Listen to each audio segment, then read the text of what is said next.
I don't understand what's going on in America. And again, if you're feeling like, what the hell is the point of being a billionaire if you're going to, I mean, like, as much as Donald Trump talks about the Justice Department out to get him and witch hunt, here's a real witch hunt. The real witch hunt is Ben Affleck in an afro wig portraying you in a major movie that is constantly advertised during the Final Four. I would take a New York indictment over this 10 times out of 10.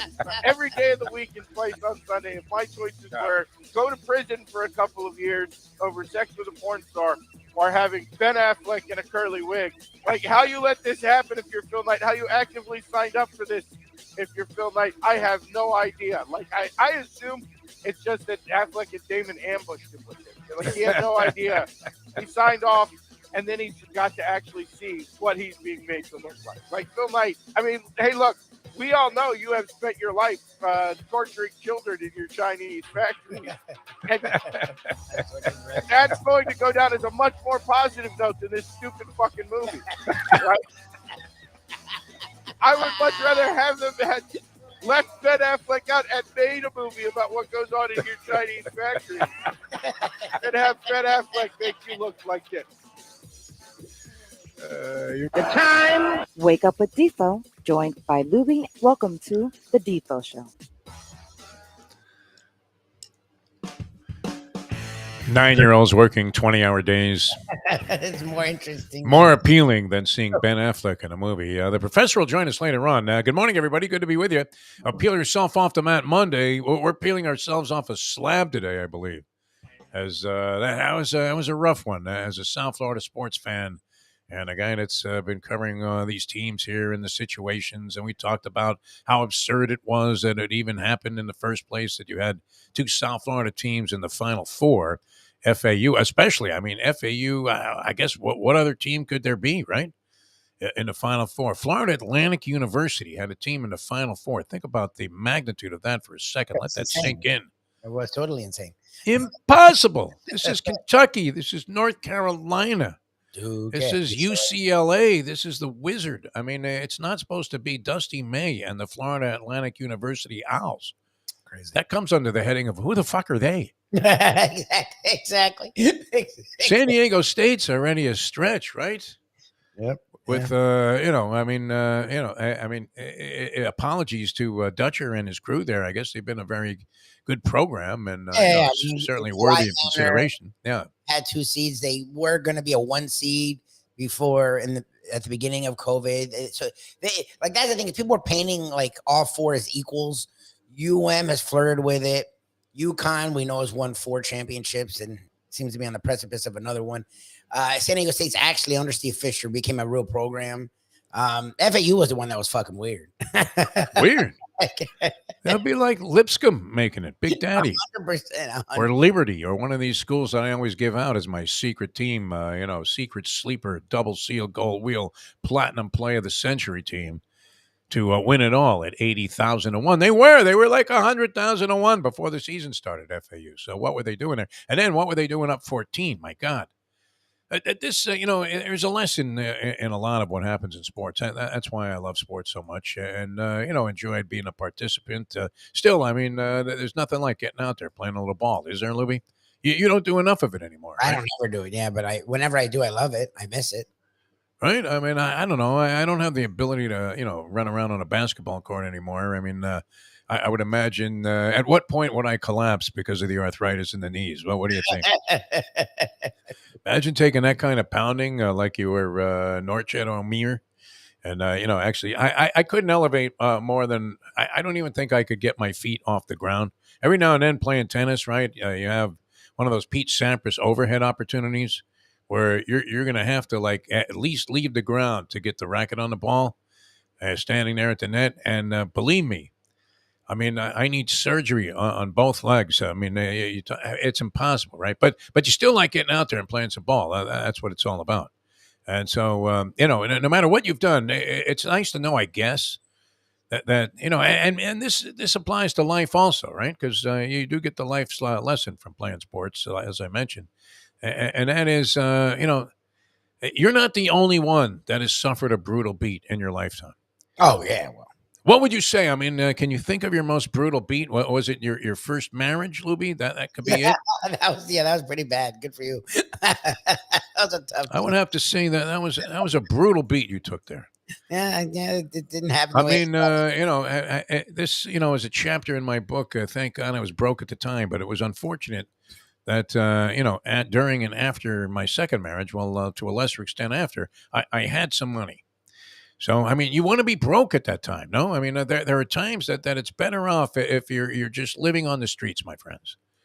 You're thinking, hey, I'm the lucky one, right? You got a nice house and everything, but it might be that guy who's living on the streets. He may be in better shape than you are because there could be a brutal beat in your future.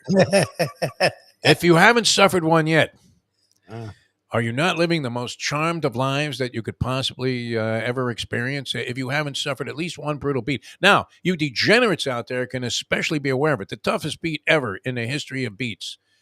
And I don't know why we don't even want to bring this up with the professor later on, do we? Because he's told the story a few times on the show, and it has to be. It's comical now, but I mean, imagine how painful this was. I was going to say, yeah, go ahead. He laughs about it now. So yeah, yeah. The guy's got inside information that Marcus Camby is not going to be playing for the University of Massachusetts in a game they're favored by 17 and a hook over Rutgers.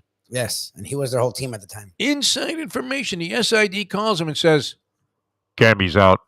Hangs up the phone. Doesn't even want to be, doesn't want to be on long enough to have somebody record this in case they're doing some investigation about something else, and all of a sudden you realize this is a degenerate version of insider trading, is it not? Cal got popped there too. Yeah, Cal actually did do stuff. That was Coach Cal. He got popped there as well, 100%.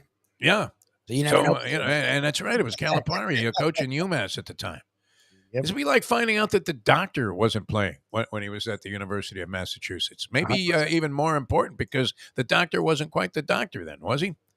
No, but Camby was at his best. Camby actually had a long NBA career. He was never as good as that. He was the number one pick because of how he was at UMass. He was fucking insane.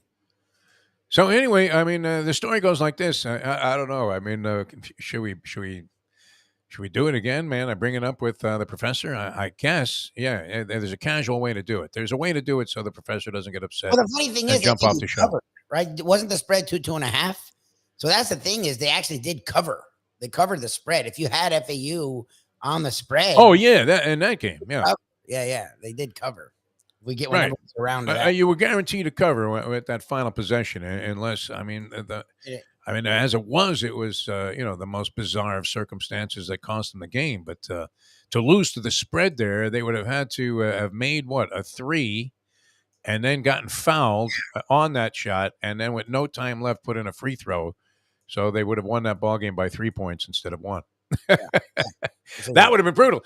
And as brutal as this was, where the Rutgers team is not only getting 17 and a half for the professor, but they're up by like 15 at halftime. He's up 32 points. He can't lose. Yeah.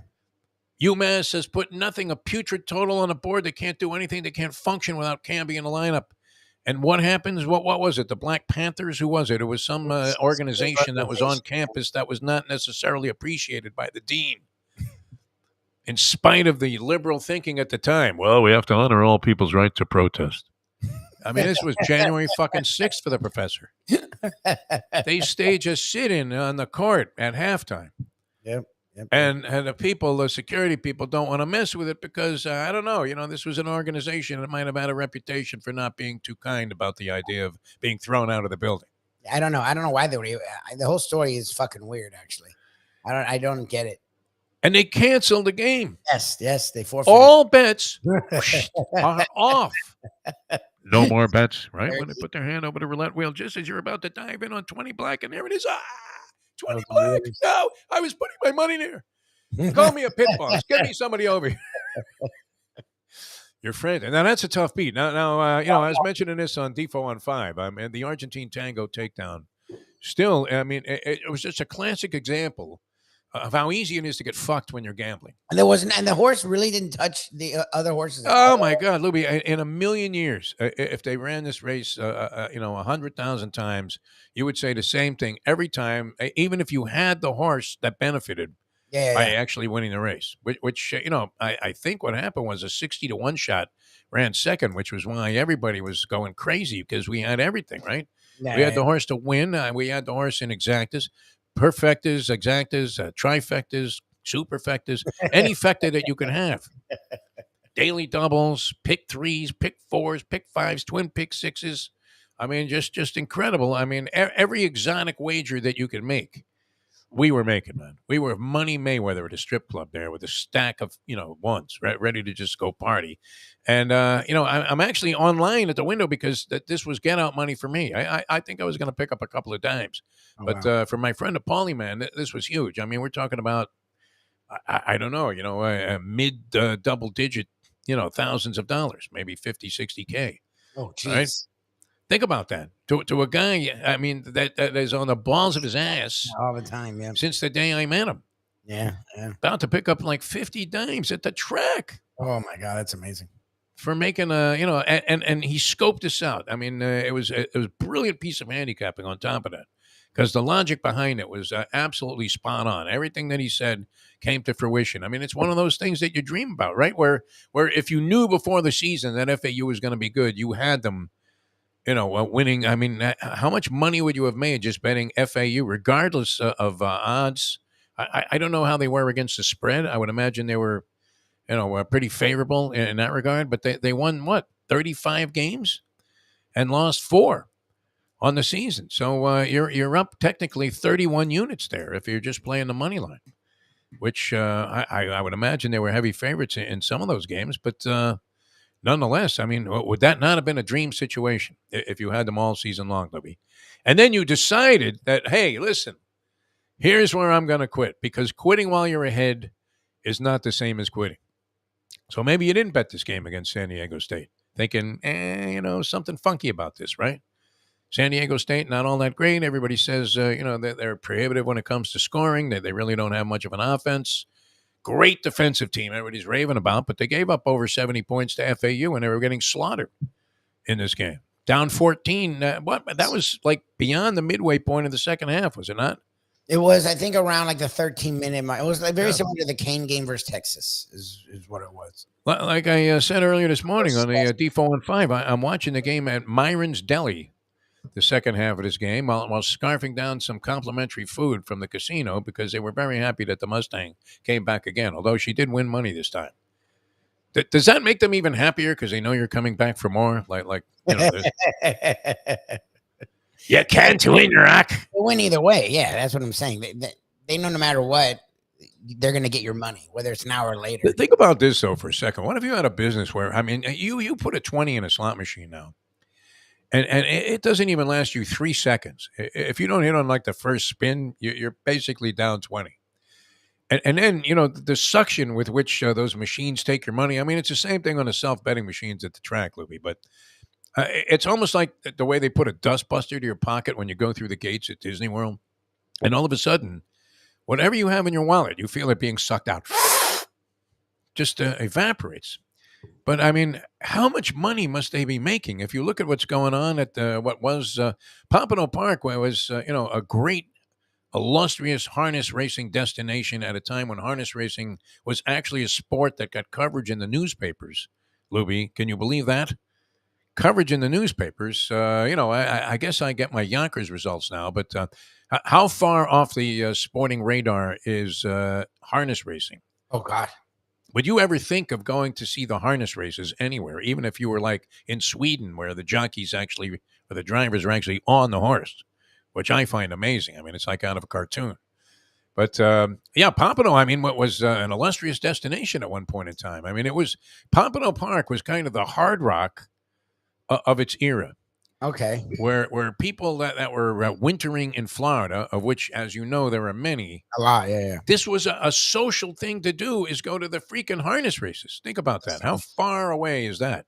Oh, yeah. From reality today. Stanley Dancer was like a superstar. It was like he was Don Shula or something. This is a harness driver who's stiffed more horses than Carmine Abatello in a Hall of Fame career. Had to work Carmine in there. Anyway, I mean, now all of a sudden, so it's laying dormant, man. It's a dump. I mean, it becomes one of those places like I don't know. You think of some Bowie race course or something where they show a shot of it. But they're trying to show how putrefied like the area has become, and so naturally they have the shot of the decrepit old closed racetrack, right, with tumbleweed blowing by the apron there, and buildings falling apart, shingles are falling off the grandstand. The seats are all dilapidated. But yeah, I mean that's what Pompano became, and now all of a sudden it laid there like that dormant for a while. They put these slot machines in, and guess what, Lubie? This is becoming Disney World. They're putting a Top Golf thing in there. So how fast are they sucking up your money? Never mind FanDuel and DraftKings and sports betting, which now is all parlays. Did you ever think that you would see this on a crawl on an ESPN news crawl, where I believe it was last night, the Portland Trailblazers and the San Antonio Spurs were both heavy underdogs, like double-digit underdogs in their games. So they show the results, and then they also show you, they allude to the fact, I mean, how sick is this, Lubie, that degeneracy, this is taking over, I mean, it's so infused in society now that we don't even know it, right? It's kind of like the MAGA movement, where you're thinking, why are these guys at 3 a.m. standing out across the street from Mar-a-Lago? You think old Donny Boy cares, gives a flying one about these people? No, hey, how are you? On his way to being arrested, whatever. Oh, he doesn't care. He's openly said, he's like, I don't give a shit about any of it. He's like, I can say whatever I want, and they'll shoot people in the street for me. Like, that's not a leader. That's a guy who's a narcissistic scumbag. Yeah. I mean, if Trump was Alec Baldwin, they would have just kept shooting the film. Oh, right? Yeah. I know. Trump would. We'd all be wondering, geez, this Rust. I mean, there's some spaghetti Western. Sociopath. He doesn't have emotion for anyone. Like, he's clear. Yeah. And the guy's 76. So, I mean, having come to the reality that I'm zeroing in on 72, Lubie, at 76, well, what do you care, right? You're lucky you're still around. I don't think that's exactly true. No? I'm hoping you're still a person. Guys are checking out. I mean, in their 60s. It's crazy. Yes. 50s, 40s. I mean, that's a tough draw if that happens. But anyway, I mean, they put up on the crawl that if you had bet $100 money line San Antonio parlay to the Portland Trailblazers, you would have picked up $12,400. Oh, wow. And if that isn't temptation speaking, if that isn't one giant shiny red apple, Lubie, to take a bite out of, you're thinking, geez, I ought to start betting impossible to achieve parlays. The Spurs were getting 19 and the Blazers were getting 17. Like, why are you taking both on a parlay? That was like that Jets-Bengals parlay we were talking about with Mark Lawrence in that clip that we have where nobody in their right mind. I mean, out of your mind, like having Fairleigh Dickinson in the opening game, against Purdue. Yeah, sure, that'll happen. Yes, once in a while they happen, but it's not the norm. If you live your life betting those games, you may score once, you're going to lose a lot. Yeah. Most painful thing, though, that you've experienced in your life, I would have to say that FAU shot was up there with Keith Smart. That was up there. Yeah, I mean, it was, from the other side of the floor in a little bit of a different circumstance. And Smart, I believe, banked that thing in against Syracuse. Did he bank it or shoot a straight-in jumper from the opposite side? I think it was the opposite side, and I don't. It was the opposite side of the floor. He was on the left side of the floor. He might have banked it. Yeah. But I mean, the pain, right? I mean, you're looking at Jimmy B. My God, he did. Speaking of Linda Blair and The Exorcist, man. I mean, just pea soup coming out of his mouth there on the sideline. It's like, are you kidding me? We had this game in the bag. That was very similar. The game was in the bag the whole way. Free throw shooting ended up making a difference, except in a different fashion because the FAU Owls couldn't rebound these missed free throws. Well, that's what was funny is they kept showing San Diego State's percentage. Yeah, the percentage doesn't matter if they're getting the rebound and then scoring. Yeah, why that was a misnomer. Like if you miss but then get 2 points, you're getting more points than if it almost got to the point where you'd rather than make the goddamn fucking free throw. Yeah, if they made their free throws, FAU would have won. Yes, the other team, if San Diego State did. Yeah, you might have been in a better spot if they to come that close, though. My God, now there's a likelihood that they could have got creamed like everybody else has by the University of Connecticut, who manhandled I mean, That that wasn't a that big that seemed like it was never a game that was going anywhere near the Hurricanes' way, even at 16 all when they rallied back. And then they had a brief rally where they cut it to 8. eight. I believe they had a chance to cut it to 6 and missed a That was shot. They didn't shoot well the entire night. They never Sure. were able to really sustain any kind of rally. It wasn't like they were awful in the game, but by their standards, they were. And they really didn't get anybody, to have any kind of a breakout offensive performance. Wong ended up, I think, with 15 points, but it wasn't an overwhelmingly impressive 15. No. That's the thing is, like, what was so depressing was FAU had it. Oh, they're screwing around, but they should win. And then they lose on the last. The best scorers on the bench. San Diego State doesn't take a timeout. It looks chaotic. It looks like one of these, oh, shit, he may not even get a shot off. Yeah. Great. What the fuck's happening? Oh, my God, he made it. I don't even understand how that happened. And then you go to the next game, and UM doesn't leave the bus. And it was like, that's what was disappointing. It was like, okay, at least we still have UM. I was like, oh no, we don't have UM. Well, I mean, the guy made a great cut. He was trapped along the baseline, nearly went out of bounds. Talking about Lamont Butler before he made that shot against FAU. And yet, I mean, they had to go the length of the floor with 6 seconds. So by the time they get it into the forecourt there, at best, there's like, 2 seconds. Yeah, it was like 2 seconds. He goes to the corner, and he can't get off a shot going to his right. He's being very well defended at that point. At that point, yes. And you would think that whoever was out by the perimeter, if they had any kind of awareness that, hey, look, there's less than a second to go. Just double it. Do you not drop down and then, at least, put some pressure on the guy so he can't just whirl around and rise up and shoot? And he makes a perfect shot. Yeah, he made the shot. Yeah. He got the credit. It was just So that was his only shot he made in the second half. I think it was the only shot he took in the second half. That was their first lead of the second half. Like, that's Yeah. what was annoying about that. They hadn't had a lead the entire second half. San Diego State. I mean, it's just so impossible. And I don't know that I have a grasp on name, image, and likeness yet, Lubie. And I'm not sure that anybody does.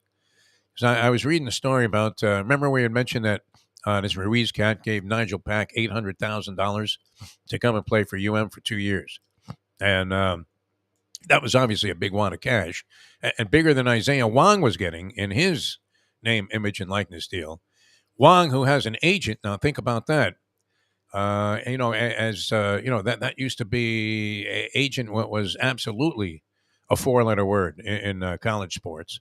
Anybody, you didn't even want Drew Rosenhaus. I mean, they had security escort him away from the campus. They didn't want him anywhere near anybody. Drew. All right, but nonetheless, he has an agent, Wong, and the agent started barking and, hey, wait a minute, man, I got to renegotiate my guy's deal. So Ruiz takes a hard line and says, we don't renegotiate anything here.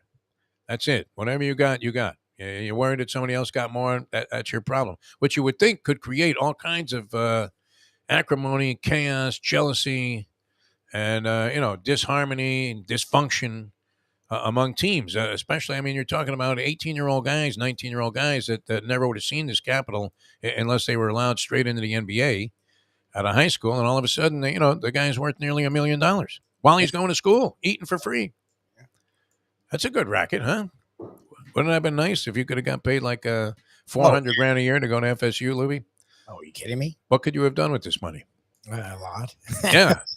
While you're living for free, right? I mean, at a fairly high level, that's great. So not to knock it. I mean, look, this has been long overdue, and I think it was the professor that was pointing this out to us.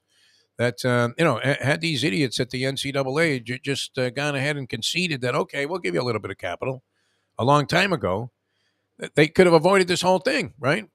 Or it would have at least grown slower, and they could have kept ahead of it instead of it just mushroom clouding and becoming fucking chaos. Right. And there's nothing wrong with it, right? I mean, if 20,000 people are running around the country with Isaiah Wong jerseys, does the guy not deserve a piece? Of course. 100%. Yes. So, and look at the money. I mean, CBS is making, to dedicate all of this network time to these games. You think they're doing it because they're swimming in red ink? I don't think so. No, it's their thing. This is they're bringing in Barkley and the crew for like $20 million just to assist them with the games at halftime, right? Mm-hmm.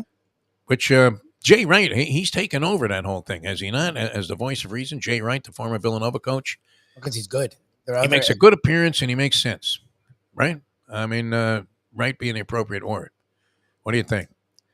But they're not losing any money. So yeah, the players deserve the money. We've always said that. We've always maintained that. Bernie Kosar was really one of the most outspoken guys about that many years ago. Remember when he in the '80s was saying, you know what, the players should get paid something here in college, and everybody's like, Bernie, you're an American. Yeah, They looked at Bernie like it was Marjorie Taylor Greene, who, by the way, if you wanted to see somebody look like a fool, 60 Minutes, what's that?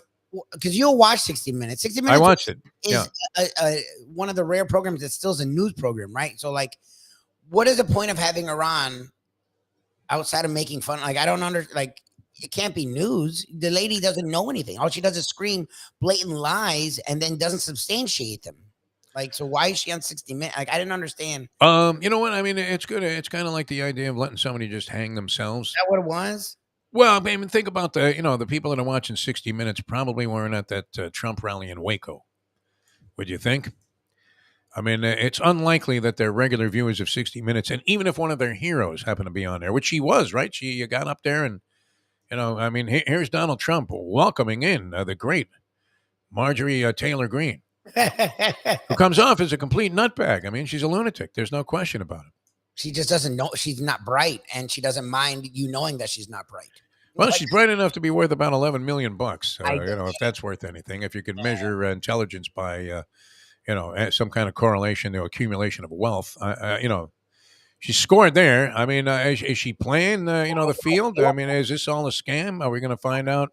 Shit. I mean, later on in the book that it was all, total BS, that she really is, a wonderful woman, but she saw an opportunity here. I mean, it's kind of like, some right-wing radio hosts where you're thinking, wait a minute, you're Jewish. What the hell are you doing? Yeah, you're siding with the Proud Boys. You're Jewish. Right? Rudy Giuliani is your favorite guest. Get out of here.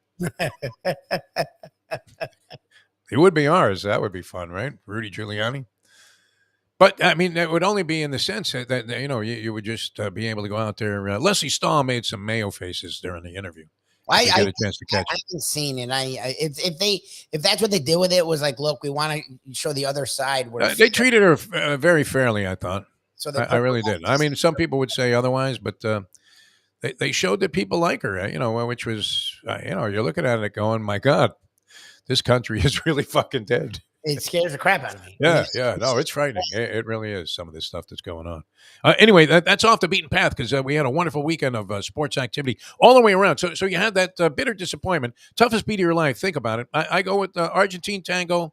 I can't say my second divorce. I had to give up a considerable amount of capital there, money I didn't even have at the time. But nonetheless, it really fit the old thing. Why is divorce so expensive? Because it's worth it. Right? You pay a few $100,000 to cut her loose, and all of a sudden you go from being a sugar nut all the time, right? Where you don't even want to come home. You pull into the driveway, you see her car is there, and you're thinking, maybe I'll go to the track. That's maybe why I spent so much time in a very decrepit and dilapidated Pompano harness track when it was falling apart back in the day. All right, a couple of other things real quick, and we're going to talk to. Well, and it's still a great mystery, is it not? What the hell is going on with your man Aaron Rodgers? Yeah, not mine, man. I think the whole thing's hysterical. I think and Lamar Jackson. I don't know what's going on with that. The fact that the Jets haven't turned their attention to Lamar Jackson is stupid to me. Like if you think this is going to happen with Aaron Rodgers and then he's going to lead you somewhere, it is comical. Would you not be better off with the 26-year-old Lamar Jackson, even if you had to guarantee him all of that Johnson & Johnson? Sell some Q-tips, for God's sake, and sign the kid. The fact that it's this to get Aaron Rodgers in. Is there some collusion going on, though? I mean, do you sense this? We'll ask Brett Tesser about this, right? I mean, how come nobody is interested in Lamar Jackson? I mean, somebody guaranteed the Cleveland Browns. Maybe they're the most, ridiculous and inept organization in football. That's possible. But, they guaranteed this guy, Deshaun Watson, who is suspect at best in terms of character.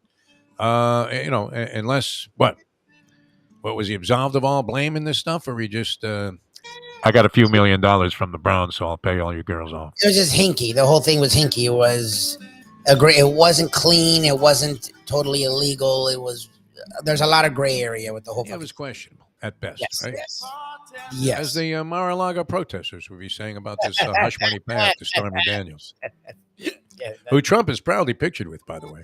Exactly. Right? Like you could. He had that look on his face. You guys know this out there, especially. I don't know if women might detect this even more so, right?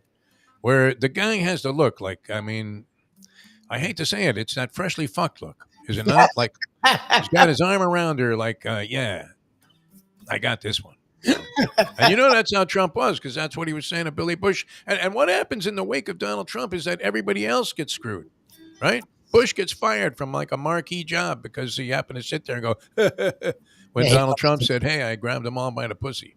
Yeah, he didn't know what to do. That's the thing with Trump. Half the time he says such crazy shit that people around him are like, did he say? Like they don't know how to react because humans don't speak that way. It's woman want woman. I mean, it's like it never happened. You're like, unbelievable. and then All right, that LSU team deserves some congratulations, right? They ended up winning the national championship. Iowa knocks off South Carolina. I watched a little of that game. That was terrific. And so the women put on a heck of a show also, and LSU wins. Angel Reese is the big gun there. We had mentioned her, believe it or not. I had seen her play for a few minutes. I thought, wow, this girl's pretty good.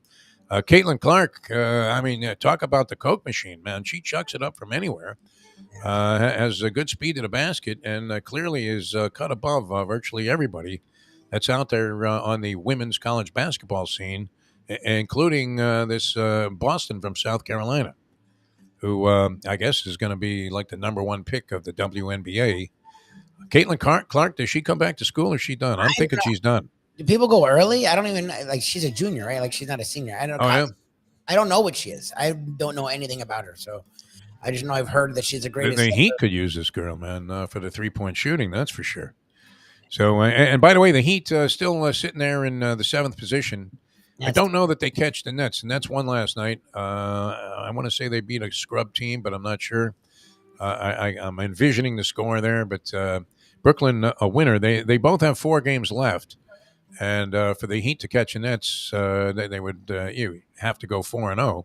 Well, what they'd have to go 3-1. I don't know if they have the tiebreaker, and the Nets would then have to go subsequently 1-3 at that point. 4-0, and the Nets are like if the Nets lose all 4 of their games, the Heat are in there with a shot because they play the Pistons tomorrow night, and the Pistons will be absolutely finished. If ever there was a game where it'd be worth, but these are the kind of games where the Heat lose. Yes. Much like that Portland parlay with the San Antonio Spurs, 20-point underdogs. 100 gets you 12,400. Would you like to open up an account right now? I mean, we'll start booking your action right here on the show. That would be great. If we could just turn this into a bookmaking enterprise, we'd be far better off than trying to sell ads. That's for sure.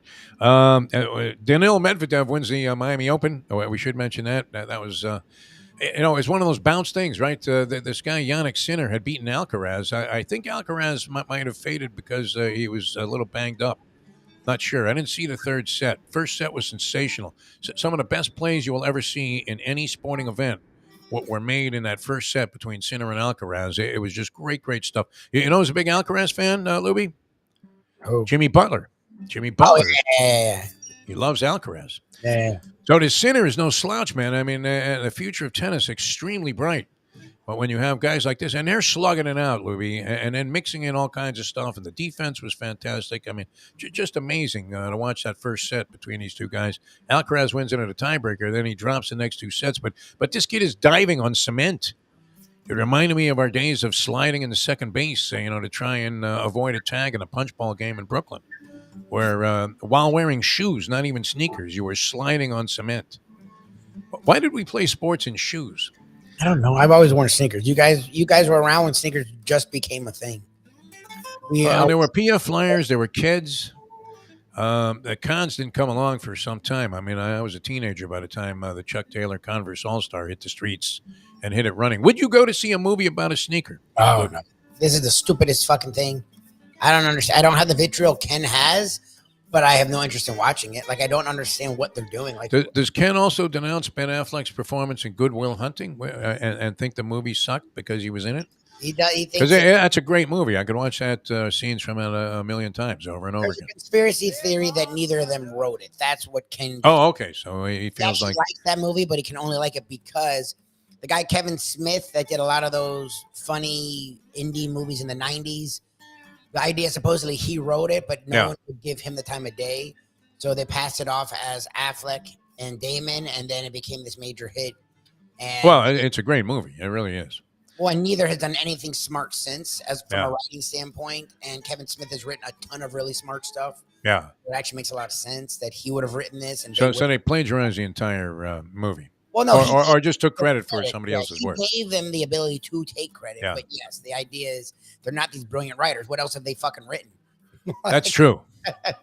Like The Bourne series, was well done also. But I don't and know. Matt Damon as like an action guy was pretty good. No, I like Damon. It's yeah, he's versatile. hit or miss. Yeah. Um, What does he play? Vaccaro? Damon plays Vaccaro. Affleck plays Phil Sonny Knight. Vaccaro. That's the guy, right? The sneaker guy. The Nike guy, the grimy guy that He was always, name, image, and likeness has existed long before we came to know it publicly as being acceptable. Jim Larinaga, no problem with it, right? I mean, how much sneaker money was Sonny Vaccaro doling out? He was doling out more money than Sonny Liston collected when he was going around the ghetto areas of Las Vegas there after he had lost the title to Ali, fallen into a depth of depravity and drugs and a life of crime. Unfortunate. Still very mysterious, that death, Lubie. Right? Talk about unsolved mysteries. You think Robert Stack would have looked into that one? Sonny Liston hated needles all of a sudden. the whole thing, man. Well, his whole life was fucking weird. I'm afraid he's about to become an embarrassment to Champ. We love him, you know what? He took a lot of dives for us. Yeah, he threw the Ali match. Like the video showed, he didn't even get hit. They missed by a mile, man. Like, yeah. Like, To his grave, Angelo Dundee insisted to me that there was a punch there. that's fine. That Ali caught him with a short shot, and I know he didn't really believe this, but he would just say that those are the kind of shots that really get you. No, and I love and Billie Jean King did a great stuff. Her career, the guy tanked it 100%. The fucking Riggs was in the hole $250,000. The story goes to some bookie. well, you saw. What's great is I didn't even know that while I was watching the doc because they showed the match early in the doc before they tell all the stuff that Billie Jean King wants to put her ears and fingers in her ear and ignore. Yeah, match itself, you could tell he's not trying. No. I mean, he's tapping the ball to her. All right, we have to run. We have Brett Tesser, the Agent of Stars. We'll dive into some football here on the show. Professor coming up to handicap the championship game, San Diego State and UConn. UConn giving 5 and a hook, which would be a large temptation to go ahead and lay since they won every game by double digits. And, you would have to think the UConn-Miami winner. And now if it was Miami-FAU, that would have been an interesting matchup. Yes. I think Miami would have done well. They didn't really ever get into their game. I don't know if that was because of UConn. I guess partially it had to be, but they didn't play well anyway, overall. All right, Brett Tesser coming up in a moment. Now that. The time. That covered a lot of territory there, Lubie, and yet we said nothing. It's 7:38. Folks, Tony Segreto here. Let me ask you a question. What do you look for when you go out to eat? Good food, obviously, friendly atmosphere, not too loud, but good energy, reasonable prices, and a place where you feel comfortable. All those ingredients, no pun meant there, are hard to find unless you're talking about the Texas Roadhouse. You see, they encompass all of those attributes. Really, really good food, amazing atmosphere, good for a family, good for a date, or just a night out for yourself, and prices that will make you extremely happy. Their ribs unmatched, steaks hand-cut every day. Everything, and I mean everything, is made on site, including their incredible bread. It's the one day, folks, that you can forget about low-carb diets. Trust me when I tell you, Texas Roadhouse, your restaurant, your destination when you say, where should we go and eat tonight? From the newly renovated sports bar to the beautiful bayside views captured at the Tiki Bar, Jimmy Johnson's Big Chill has it all. Located at mile marker 104, the Big Chill also offers waterfront dining while experiencing breathtaking sunset views of the Florida Keys. It's simply the hottest spot in the Keys to cool off. That's Jimmy Johnson's Big Chill at mile marker 104 in Key Largo. For more information, call today at 305 453-9066. The simple pleasures of this job, the way a stadium sounds when one of my players performs well on the field, the way we are meant to protect them in health and in injury. Less, more attention, caring for them, caring for ourselves in the games too. The agent to the stars, the one and only Brett Tessler. Welcome back to the show, the Defo Show, and Peel Yourself Off the Mat Monday. We were also trying to pull the dagger out of our backs from that FAU loss, which, wow, I mean, that was as brutal as anything I've seen. I've been talking about that a little bit. As brutal as the end of Lubie's first marriage, and for me, the Argentine tango takedown at Gulfstream Park will be forever indelibly etched. And that should be, that's what I want on my gravestone, Lubie. If I check out, could you make sure that happens? Just put Argentine tango lays here. All right. Bitter disqualification at the track. We welcome to the show, though, a guy who wins on all fronts, almost as a matter of routine. I don't think he's ever suffered a brutal beat. The great Brett Tessler, the agent of the stars, joins us here on the show. Brett, how are you, my friend? Hey, doing great, guys. Thanks. Good morning, sir. Can you think of it? I mean, the toughest beat, I mean, maybe, I don't know, not necessarily in a negotiation or there have been some particularly cruel cuts, I know. I mean, even with Raheem Mostert, it had to be hard, time after time to see teams turn their back on this guy. And you're saying, hey, but he's great. He's going to be the MVP of the championship game in the NFC one year. And they're all like, yeah, sure, Tessler. You got anybody else? But have you ever taken a really tough beat like FAU? I mean, just where you feel like you got stabbed right in the back? Yeah. As far as tough beatings that I've seen, I think of, some of the old Tyson fights, maybe Tyson, Marvis Frazier, Tyson, Spinks. Those are pretty bad beatdowns in the literal sense. Professionally, hey, you definitely take your share of beatdowns. That's the way life goes. You can't win them all. You just hope that when everything is over, you win on points. But, definitely unfortunate that the two South Florida teams ended up losing at the same on the same day. Obviously, the FAU one was even more of a magical story and just more of a devastating loss the way it happened. But obviously, 2 seasons that these teams should be extremely proud of and that the fans can be really excited about because FAU is now on the map, and this is how programs get better players and better players. You've seen it with schools like even Gonzaga, other small schools that once they sort of put themselves on the map, it becomes a program that players want to get behind. So I feel that the future of both of these programs are bright. All right, let's dive into some stuff here. Why is no team interested in Lamar Jackson? And the Ravens seem pretty confident. I guess, they have a franchise tag on him that at some point kicks in and they retain his rights if nobody else bids on the guy. But why is no team seeing Lamar Jackson as a possible solution at 26 years old? Well, there's a few reasons, some legitimate, some not. Obviously, there's been a lot of talk of collusion, meaning the teams in concert with one another.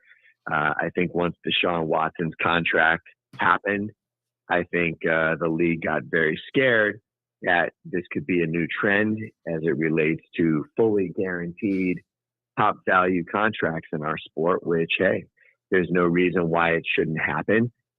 It's all about free market. And so in the case of the Browns, they decided to give Deshaun Watson a fully guaranteed contract. Kirk Cousins, prior to that, had been playing on fully guaranteed contracts. And so I don't know. I mean, the truth is, if any quarterback out there could definitely get it and nobody could claim that this guy doesn't properly fit certain schemes, this guy isn't professional or mature, it would be Joe Burrow. And so that is going to be the most unique situation because Cincinnati, everybody knows, is and always has been the cheapest team in the league. And so, with Burrow, here's a guy that, if he's not the best QB in the league, he's certainly one of the top 3, 4. And so nobody can question how he could impact their team. In the case of Lamar Jackson, again, You're talking about a guy who only runs a certain type of offense. It's a passing league. And obviously, he's not the first guy you think of when you're talking about a passing quarterback. And then you factor in the whole thing about not having an agent, and it's a recipe for disaster. If there was any player that actually needed one, it was a guy like this. He's cost himself tens of millions of dollars that he's not going to get back. And hopefully he doesn't cost himself tens of millions of dollars moving forward. And, you know, people could say it's a free country. You can do what you want. You don't have to have an agent if you don't want one. And in that, they're correct. But on the other hand, every player has a responsibility to other players in this league as it relates to getting the best deal possible, setting the right precedent moving forward. You heard the saying that the high tide raises all the boats. And so, in the end, a player who attempts to represent themselves or makes clear mistakes or ends up not getting their full market value doesn't only hurt themselves, they hurt all the other players in the league, especially those at their position. I just find it interesting that, like, and we've talked about this, so I know where you stand being an agent. You use the word free market, that the owners are so scared of themselves that they have to put these fucking caps on the leagues. And it's like, well, if you don't put a cap on it, we're going to outbid ourselves. Don't outbid yourselves, goddammit. Like that, like that's what I don't understand is like, don't be mad at the Browns for giving Deshaun Watson that contract. Don't give anyone that contract. But this idea of colluding, which is 100% happening. Like the fact that no one's even putting, I get it. No one wants to give up 2 first rounders. They've given up 2 first rounders for fucking Russell Wilson in his mid 30s. Like, why wouldn't you give up 2 first rounders for Lamar Jackson if you have the personnel in place to plug him in and run that kind of thing? It's no, we're scared of what can happen, so let's work. Like, it just seems weird and seems dumb. And I don't understand how grown men can't control themselves so much that they have to put in these parameters to protect themselves from themselves.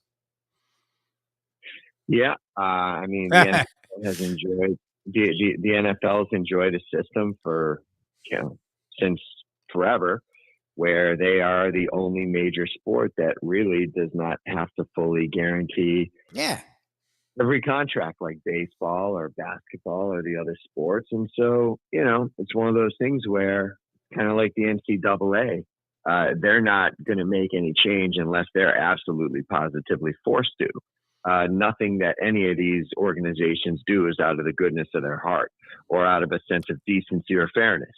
And so with that being said, the greatest thing, if you owned an NFL team, if you were an NFL general manager, the greatest advantage in your sport as opposed to any others is, hey, when you make a mistake on a guy and a guy doesn't perform the way you feel like you expected him to, if, God forbid, a guy gets injured, it's a great luxury as an NFL team to just basically be able to move on from that mistake or turn the page or, however you want to describe it. So it's one of those deals where if any professional athlete deserved to be, the most protected and the most secure, it should be the NFL players because we obviously share the greatest sense of risk more than every other sport combined.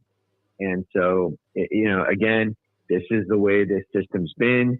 And that's probably, if you look at everything that gets discussed during collective bargaining agreement negotiations, when the league office and its ownership goes against the players and their union, the one thing that is just absolutely positively off the table is the guaranteed contract. Universal guaranteed contract. And so that's just, the number one ace card that these owners enjoy.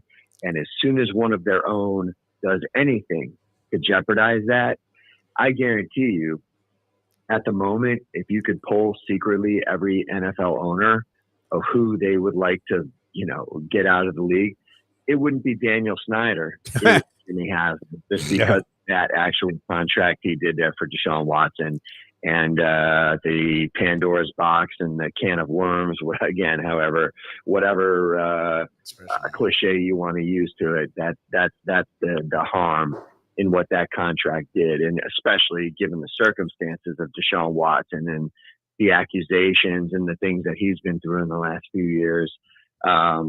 It's kind of one of those things where if you're going to give that to Deshaun Watson, what do you have to give then to Joe Burrow? But again, the Lamar Jackson one, they can sort of hide behind other things, the durability, the controversy on how he missed the end of last season going into the postseason, the fact that some people call him a glorified running back. He may not be the perfect player to try to further the guaranteed contract cause like a Joe Burrow could. And so, Joe Burrow's a different kind of guy. He loves Cincinnati. That goes to show you how different he is. Yeah. He actually wanted to play for the Bengals. And so that in itself makes you believe that this negotiation probably is not going to go down as hard to the mat as it could or maybe even should. So if he decides to let them off lightly, that's his prerogative. And again, the Bengals are very lucky that they're dealing with someone like him as opposed to someone like an Aaron Rodgers or a Kirk Cousins or guys who are really about their bottom line, as frankly they should be. Yep. All right, you mentioned Aaron Rodgers. Having been somewhat unscrupulous in affairs of the heart in my youth, there were a couple of occasions where there was somebody that was accompanying me, and another woman showed up, and that was a particularly awkward scene, which I would imagine would be similar to what happens if Aaron Rodgers shows up for the first day of training camp with the Green Bay Packers. So what on earth is going on there? I mean, how you said last week on the show that the Packers and the Jets, by the way, happen to be organizations that came from a relatively rational standpoint in all of their dealings. How irrational can Green Bay's demands be for Aaron Rodgers when everybody knows the last thing on earth they want is to see that girl knocking on the door while you're having to send somebody out the back door? Yeah, I mean, I can honestly say, as somebody who regularly negotiates and has negotiated over the last 25 years with all 32 teams, the powers that be in organizations like the Jets and the Packers may very well be the two most likable, decent, honorable front offices. In the Jets, you've got Joe Douglas, their general manager, who I don't think anybody considers, to be one of those GMs that you have to look out for. Their other negotiator, the guy who handles all of their business stuff, Dave Sosi, just again, one of the most good-natured, easygoing, pleasure to deal with type guys. And then on the Packers side, you've got Brian Gutekunst, their general manager, always been a good guy. And then Russ Ball, who basically handles all their business stuff, is just maybe the biggest sweetheart in the league. So when you kind of factor in all of these personalities, I don't sense that this is ever going to turn into a knockdown, drag-out fight that isn't going to get resolved amicably at some point. I just think that from an optic standpoint, the Packers just can't appear that they give him away for nothing, and the Jets can't appear that they gave up too much to get a guy who clearly was on the way out regardless. So I just think it's a matter of just patience right now on both sides' part. The deal's going to get done. It could get done today. It's just one of those things where I think it's very clear that really in a classic instance of leverage, I think it's clear to everybody that the Jets have a big upper hand. And in fact, had the Jets been a different team with a different front office instead of the guys that I just mentioned, it could really be something where they could truly try to exploit their power and their upper hand and really try to turn the screws on Green Bay and say, hey, you know what? Here's our deadline, 4:00 today. Either this deal gets done or we're moving on, maybe looking at Lamar Jackson, maybe, some other options.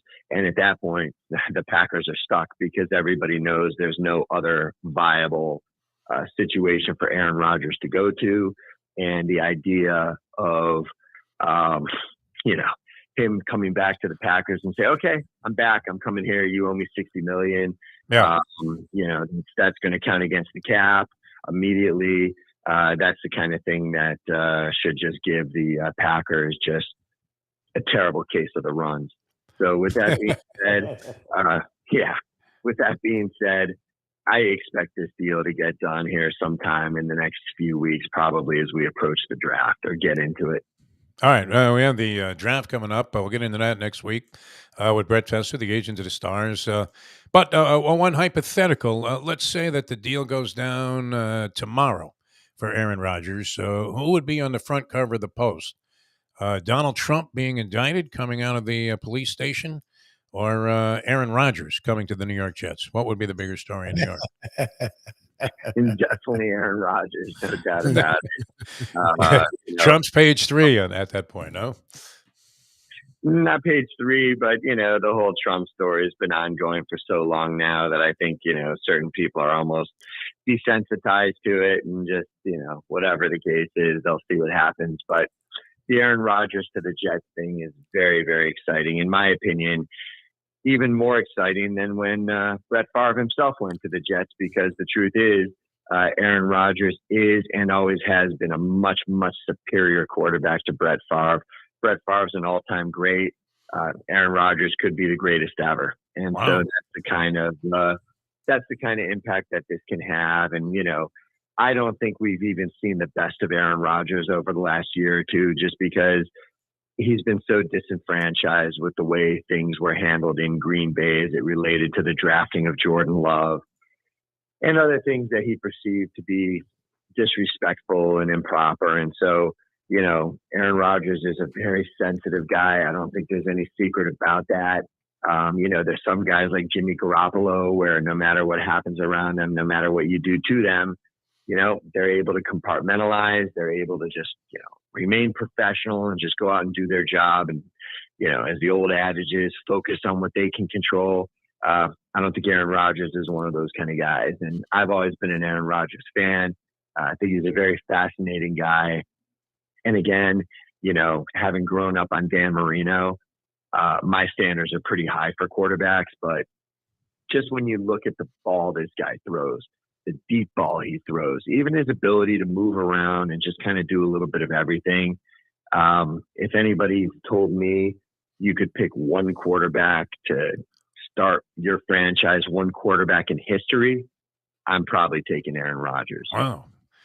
I got to vote in for Cleo Lemon on that one, but I don't think it's going to carry much weight. Always a pleasure, Brent. We'll get into the draft. The draft coming up with you next week. So, and that's right around the corner. And you know, so far, I mean, kind of wide open speculation as to which guy is going to be number one and what certain teams are going to do. So we'll see. And there are a lot of quarterback situations to be resolved around the league, and they'll see what the approach is. Thanks so much for being with us. As always, a pleasure, my friend. Pleasure's mine, guys. Have a great week, and we'll talk soon. Thanks. All right. Thanks very much. Brett Tesser, agent of the Stars. There's still another game. Does it seem like it, Lubie? I mean, how anticlimactic is this championship game for the people of South Florida, my friends? Yeah, I don't care at all. It's funny. I like the Final Four and I watch it and I've cared about it my whole life. I got really into this Final Four for obvious reasons. I am so about this. There have been some great championship games. I mean, over the years, there have been any number of tremendously dramatic finishes to these games and very exciting games with fast pace, you know, exhibited throughout. You know, a lot of different stuff has gone on there. Some heroes have been made. That will forever, you know, indelibly be impressing people where you go, yeah, what about this shot? What about that? You know, I can still envision Tyus Edney going the length of the floor there with that layup to win it for UCLA many years back. The Keith Smart shot we, you know, unfortunately will remember for a long, long time. There, Syracuse controlling that game all the way. Couldn't hit a free throw at the end of the ball game, right? Derek Coleman, brick. Brownie Cycli, brick. Sherman Douglas, brick. It was just brick after brick. Poor Jimmy B. At the end of the game, he was hitting himself in the head with a brick. I mean, and that was rather unfortunate. But Keith Smart coming up big, much like Lamont Butler did for San Diego State. I did not expect that kid to make that shot, and then I didn't expect like a perfect swish on top of that. No, they were just saying their best player before the defensive stop on FAU. They said it's interesting. I forgot the kid's name. The kid that had played really well for them, like, is on the bench, and I kept track of that. I'm like, oh shit, that's interesting. And then they didn't take a timeout. I'm like, oh my god, they're not going to get him in. I'm like, that's amazing. Yeah, that's perfect for FAU. And then the kid with the ball, I guess the Butler kid, kept it himself, and he looked lost. I was like, oh, this is amazing. He was stuck in the corner there. He wasn't going to be able to do anything if he continued to try to go to his right. Pulled that thing out of nowhere, and the FAU players lost track of the time. That's 100% what happened, because they lost track of him, thinking they had time for him to pass it, so they didn't want him to pass it, and it was like, he doesn't have time to pass it, you idiots. What are you doing? And then he just jacked it up. I'm like, oh, he's not making this. And then it went right in. I'm like, of perfect. Course. I mean, right through. This was not Allen Houston. That was another dagger shot, right? That we often reference. But that one looked like a brick, the Allen Houston shot. This was a perfect swish right through. Andy mentions that we used to play in shoes, and he's right about that, largely because we didn't even go home after school. Well, you didn't. So we were playing in cement in shoes because we were still wearing our shoes. You didn't wear sneakers to school back in the day. Can you imagine? You guys didn't wear sneakers to school, so that no, you had to wear shoes. That was that was part of the game, and a little uniform on certain days also, even at public schools. You had to wear like dark pants, maybe even blue, with a white shirt and a red tie, and like salute the flag. We were really all about America back in 1950, whatever it was, when I was going to school. Jesus, Lubie, that's a long time ago. Jim Sarney weighing in here. Kvitova over Rybakina in the women's final at the Miami Open. No, did not expect that result. This Rybakina has been playing great. She and Alcaraz were going for what's known as the Sunshine Double. I kept calling it the Sunshine Parlay because I'm a degenerate gambler. But, where they win Indian Wells, and I would imagine you could have got a price on that. Unfortunately, if you bet that on the favorable side, you would have lost. Indian Wells and Miami, the Sunshine Double, it's called. Alcaraz played, just a brilliant, a match against Sinner. The first set was fantastic. I don't know if his play deteriorated because he was banged up a little bit in the second and third sets, which he lost. But then you had to think that maybe Sinner was going to bounce, right? A common theory in horse racing where a horse runs a big race, then comes back the next time, lays a stinker, right? And the horse that you were hailing to win the Kentucky Derby, you're screaming, "Get moving, you pig! Get moving, you pig!" Which I would imagine some people were screaming at Forte, who was off at 3-5 in the Florida Derby. That horse looked. You watched that? That horse looked finished, didn't it? That horse looked like he was going to be lucky to finish third. And then all of a sudden, what happened, man? Did the guy use a battery? What on earth happened? I don't know. That Forte came out of nowhere. Just took off again. Well, he was hanging. He was like these hanging rats that I was betting on Friday, where I lost my first 4 bets because of horses that looked like they were going to move into the position I needed them in, either first or second, and then just hung out there to dry. Did you hear me screaming? No, were you still around? Did you hear some maniac yelling, "You hanging rat! You hanging rat!" No, I missed him. All right. Anyway, the bounce theory in horse racing probably applied to Yannick Sinner, who is Italian, oddly enough, and a real gentleman. I mean, the guys that are involved at the top end of tennis that are both like 19. There's another guy named Holger Rune, I think they pronounce his name. And this kid, some Dutchman, right? And who was the coach again now that had the impossible name to pronounce that we used to have on the show? Do you remember? No. He had this kid. I don't remember his name. Yeah. I know who you're talking about. Yeah, and it was like a Greek name. And he had this kid for a while, and he was touting him when we were talking to him during COVID-19. And, the guy was like 17, but he's up and coming also. Going to be like some brilliant play. I don't know. I mean, as great as the women are in professional tennis, knocking the crap out of the ball by comparison to what you saw in the Bobby Riggs, Billie Jean King matchup, where wasn't that like that old Smith Barney commercial, the pace of that, if you watch it again? Yes. Remember the one where the guy is playing ping pong in a wheelchair and he's like, "I say, old chap, who are your investments with?" And they're hitting the ball slowly back and forth. I mean, the women absolutely annihilate the ball today compared to that. But the men, when you see it, the pace is so much faster. It's insane. It absolutely is how good these guys are getting, and they're like 19-year-old kids. So, and we have a few Americans that are at least representative now. Which I don't know. Are we ever going to have another champion? You think that can compete with the top guys in tennis, American tennis players? It's falling off like a cliff.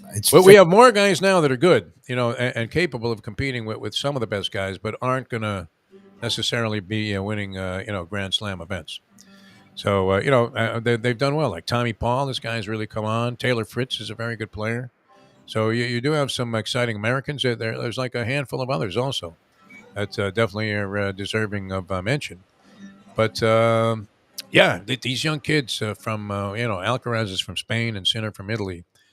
I think going to dominate for a long time. All right, the professor coming up in just a minute. We'll have some analysis coming up on what happened over the weekend, and then of course his thoughts on the championship game tonight. Do you lay the 5.5 with UConn and figure the roll to continue, or the new Cinderella story is San Diego State? Do they have even a viable shot of taking down the championship? Most people would say no. So we'll find out what the professor thinks in a moment.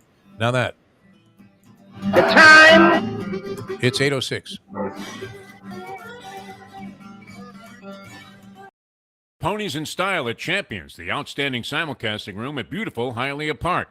Yes, the grand old lady of thoroughbred racing has never been more vibrant, and you can wager on the races from the top tracks around the country while enjoying a cocktail at the Brass Rail Bar or any of the fine food served throughout the facility. If poker is your game, you're covered in style, and you can play all your favorite Vegas-style games, including blackjack, craps, and roulette, in Hialeah Park's sizzling hot casino.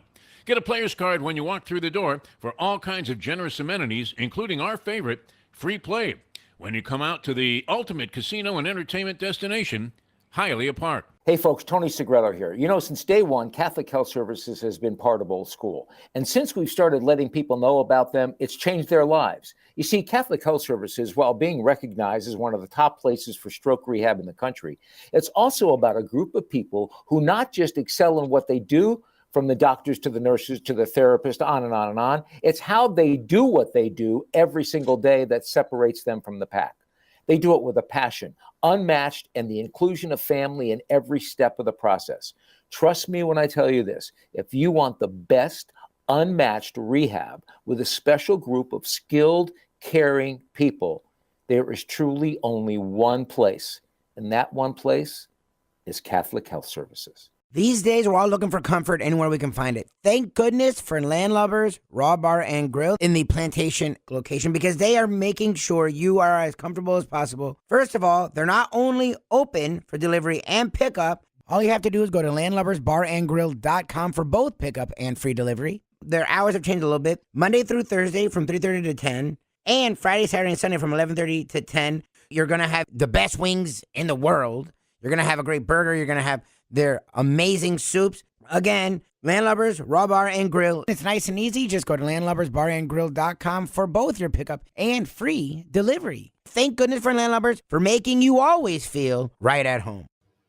I don't get it. I don't understand what's going on in America. And again, if you're feeling like, what the hell is the point of being a billionaire if you're going to, like, as much as Donald Trump talks about the Justice Department out to get him and witch hunt, here's a real witch hunt. The real witch hunt is Ben Affleck in an afro wig portraying you in a major movie that is constantly advertised during the Final Four. I would take a New York indictment over this 9, 10 times out of 10. Every day of the week and twice on Sunday. If my choices were go to prison for a couple of years over sex with a porn star or having Ben Affleck in a curly wig make you look like, and honestly, this is one of the better looking pictures. He looks like a much bigger asshole than most of the rest of the preview. Like, how you let this happen if you're Phil Knight, how you actively signed up for this if you're Phil Knight, I have no idea. Like, I assume it's just that Affleck and Damon ambushed him with this. Like, he had no idea. He signed off, and then he got to actually see what he's being made to look like. Like, Phil Knight, I mean, hey, look, we all know you have spent your life torturing children in your Chinese factories. And that's going to go down as a much more positive note than this stupid fucking movie. Right? I would much rather have them had left Ben Affleck out and made a movie about what goes on in your Chinese factories than have Ben Affleck make you look like this.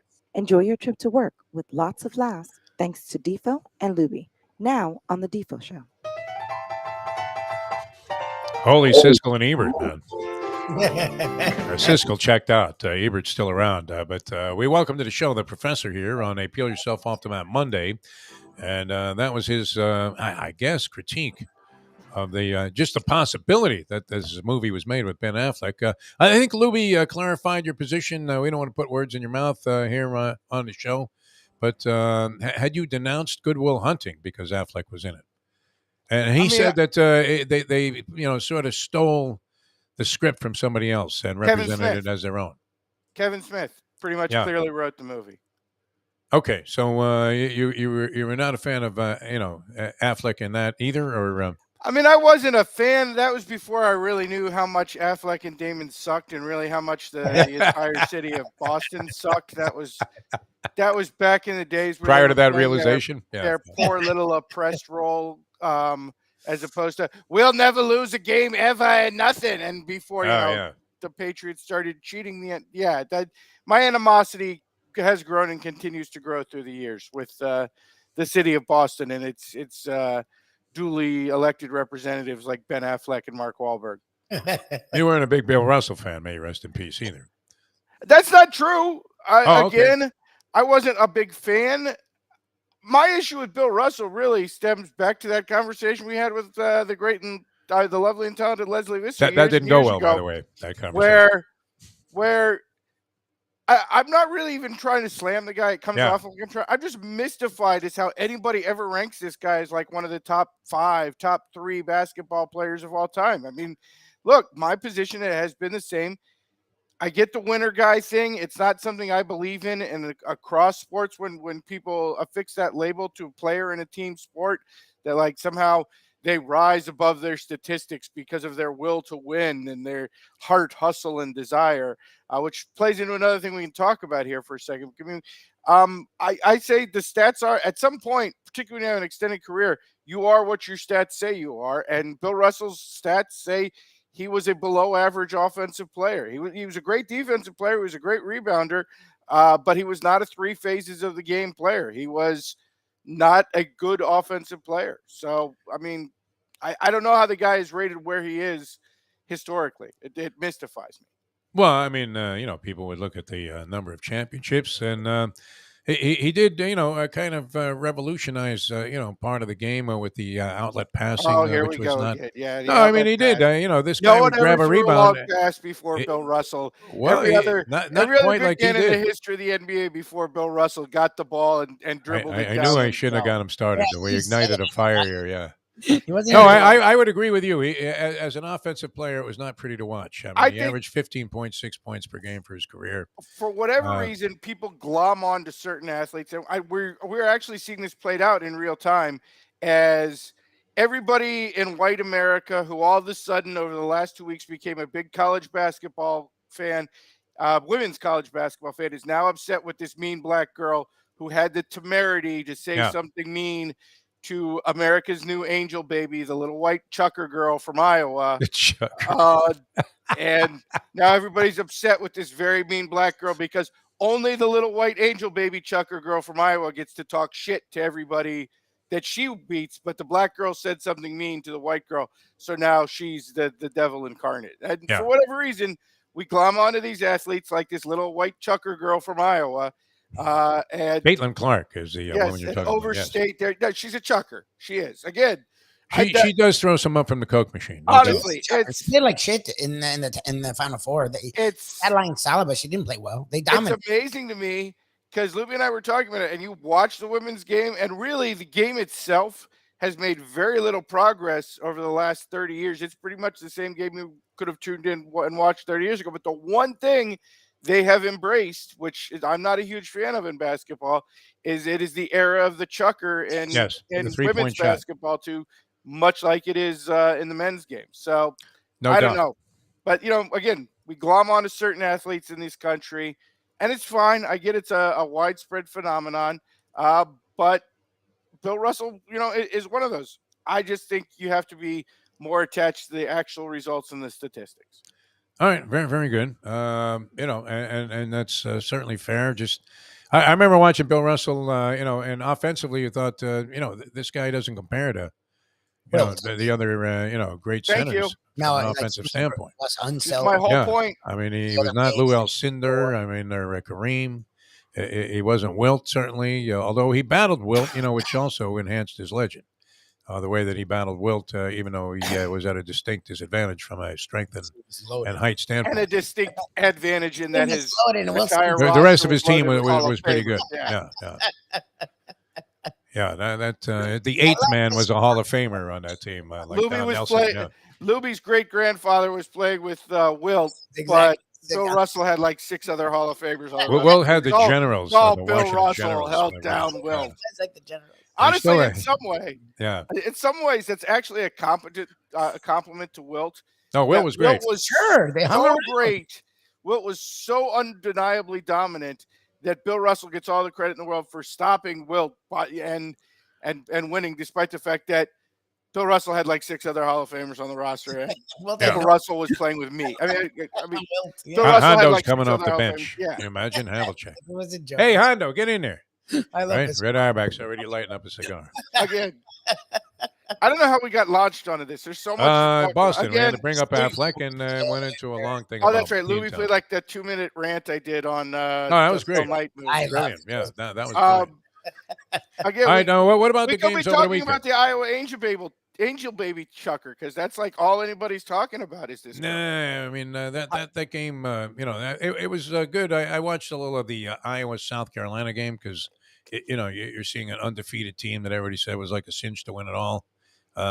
Being defeated in the semifinals, so that was pretty cool. I would You agree mean with the you game- that a lot of You the mean women's game where the basketball Chucker game girl went is 5 ugly. for 17 from 3, and everybody's like, "Oh my God, she's the girl, Steph Curry." Really? Yeah. If Steph Curry went 5 of 17 from 3, we would not be stroking. No, we would be hoping Draymond Green was taking the shots We instead. would say that's Yeah. that's John Starks like performance. Yeah, ugliness. All right, what about this dagger of an FAU game? What did you make of that? Oh man, look, if you were FAU, Was that as bad as the thing with Marcus Camby? No, In not terms for of tough me. beats? No, not- I don't not mean from for a betting me, standpoint. but no, Just from a story standpoint. From a story standpoint, that's got to be one of the more brutal. Look, you're FAU. You come out, you play brilliantly in the first half. You hang 40 points against San Diego State in the first half, something nobody does. And then you maintain it for most of the first 10 minutes of the second half. But you kind of lose your mind and let SDSU get going. They made a couple of contested shots, but then they gave up a couple of open ones. And then I think if you go back, unfortunately, as brilliant as FAU has been in end game scenarios throughout this tournament, that last possession was not good. I mean, he put the shot up with about 4 seconds left on the shot clock, which led to a block, which led to SDSU getting a little mini run out. And then I don't know if you saw the highlight they played during the Miami-Connecticut game, but they did a freeze frame on it. The SDSU kid missed stepping out of bounds when he tried to drive the baseline like a fraction. by like a shoelace. Honestly, literally, one of his shoelaces could have flopped over and gone out of bounds if they had been a little looser. So, Sure. I mean, just bad break after bad break. But you got to give SDSU all the credit in the world. This is what they do. They're hard to run away from. They play incredible defense. But, obviously, Dusty May and the Owls, another amazing performance, really, because you spent the whole tournament waiting for them just to be outclassed by a team who had more heavyweight caliber talent, and it never happened. And you know what? They've got this whole team coming back next year. So the future, I would say, at least for next year, probably very bright for Florida Atlantic. Oh, you would have to think so. And Dusty May re-ups and signs like a 5-year extension, which whether he lasts the 5 years. Yeah, I don't know that I necessarily. Yeah, I'd bet against. I'd take the under on that. Yeah, he stay for the next but, year. But again, it appears that at the very least he'll be around for next year, and they certainly have the pieces to come back and maybe make another run. Maybe even honestly get a little bit more respect in the seeding come next year. Yeah. Possibility, although they caught a favorable draw, or so it seemed, as things shook out. Well, again, UConn's caught a favorable draw the Yes. last 3 times they've been in this position, and people are talking about them as the best program of the last 25 years. So, I mean, there's And they nothing wrong lost, with getting 8 a games, favorable yeah. draw. What happened there at UConn? I mean, Miami played like garbage. obviously towards the from maybe the midway point of the season on, they were very good. But what was the reason they sustained so many losses? They had a couple of injury problems during the start of the Big East season. They lost like I think 6 out of 8 games. They started 14-0, 15-0, something like that. Then they had a couple injury problems with their guards. They got into the Big East, which was a very competitive league this year. And I think they went 14-8 in the Big East. They were mostly okay losses. They lost to Marquette a couple of times. They lost to Xavier, who had a very good squad. They lost to Creighton, who had a good squad. They did take a couple bad ones in the middle. Lost a close one to Seton Hall. The mystery one is they got absolutely smoked by St. John's during that stretch. But again, they had a couple injury problems. Then they rallied, came back in the Big East tournament, lost again to Marquette. So maybe Marquette just kind of had their number, Shaka Smart with that pressure defense. But then they played hot as hell in the tournament. Yeah. Although I would come out and say, for whatever reason, in a couple of instances here, they've played teams who just threw stink bomb performances. Arkansas in the second round, after pulling the big upset, actually, was second round of 16s. 16s. After pulling the big upset over number 1 Kansas, Arkansas came back and played a stinker of the game against UConn. Just gave UConn open shot after open shot after open shot in the first half, and then got behind and kind of gave up. Gonzaga, same thing. Stuck around for the first half. Timmy got 2 quick fouls at the start of the second half, and Gonzaga just packed it in the last 17 minutes of that game. And then Miami, look, I was cheering hard for the Canes. For whatever reason, the announcers seem to go with the storyline that Miami couldn't shoot the ball because of UConn's defense. I didn't see it that way.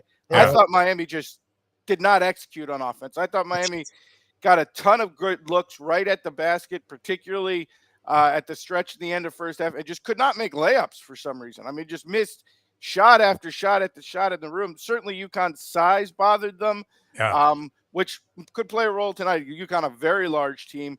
But I just thought Miami underperformed. Not Coach Larinaga didn't have a good game plan. I thought the game plan was fine. But sometimes you just don't make shots. That's the sport of basketball. I mean, really, if you were Miami and you're a Miami fan, as much as I hate saying this because I wanted the Canes to win there, I was definitely cheering hard there. When Sanogo comes out in the first 2 minutes with that ugly ass shot of his, when they shot so ugly, even Bill Russell would have been like, God damn, that kid shouldn't shoot. Minute ball. It literally was the minute ball 3. And he makes not 1 but 2 threes to run out to, was it 9-3, 9-2, right off the top. Zip. You probably knew you were in trouble when that shot is going in twice in a row because that kid shouldn't ever shoot threes. And they had a variety of guys that can threes during the ball game. So but most it was surprising to me, how well they shot the 3 ball. Most of the guys who are actually making them are shooters. When Sanogo comes out and goes and hits those 2, you're in trouble because honestly, I just got done coaching a team of 6-year-olds and at least half of them have a better looking form than Sanogo does. What was it? What's he doing even taking that shot to open up the ball game? You're thinking, my God, get inside, big man, and do your job. But that looked like everything was going against them. They did come back and rally tied the game at 16. But you're right, Professor. I mean, an extremely poor shooting night all the way around. For the Hurricane basketball team. I don't know what the percentage was, but I would imagine it was ugly. Jim Larinaga vaguely, referenced that, and Lubie and I saw this and we talked about it, and obviously it didn't affect UConn, but it can affect you. The perspective in that arena is not favorable necessarily, and if you're not accustomed to that kind of cavernous look. It can throw you off. The shooting backgrounds in big arenas have certainly played a role in games in the past. I got to be honest, as many layups as Miami missed, I don't know if that you can really say player. It's one thing when you're missing a Even bunch those of short threes. pop and jumpers, though, that they usually make, they were all rimming in and out and Yeah. off the back rim. Just an ugly offensive game, in my opinion, for Miami. Again, the announcers wanted to give UConn's defense a lot of credit for that. I didn't see it that way. I saw it as Miami just missing bunnies. They were that they've shooting been making poorly all year. Yeah. The other thing I would say, and I'm not complaining about this, I've been clear that I'm a Miami fan. I was rooting for Miami in that spot. I thought the officials, and to be fair, it was consistent. I thought they let both teams play very physically all game. They let the boys play, as they say. And I thought, given their physical size and Miami's struggle at times with big teams, that was actually to UConn's advantage. Yep. It was consistent. It wasn't one-sided. They let both teams go at Yeah. it.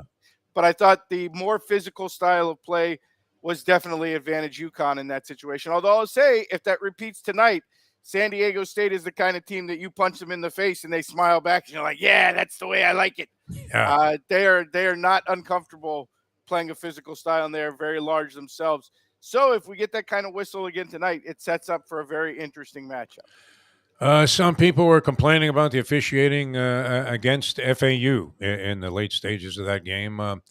What did you make of that? I didn't actually see enough of that to.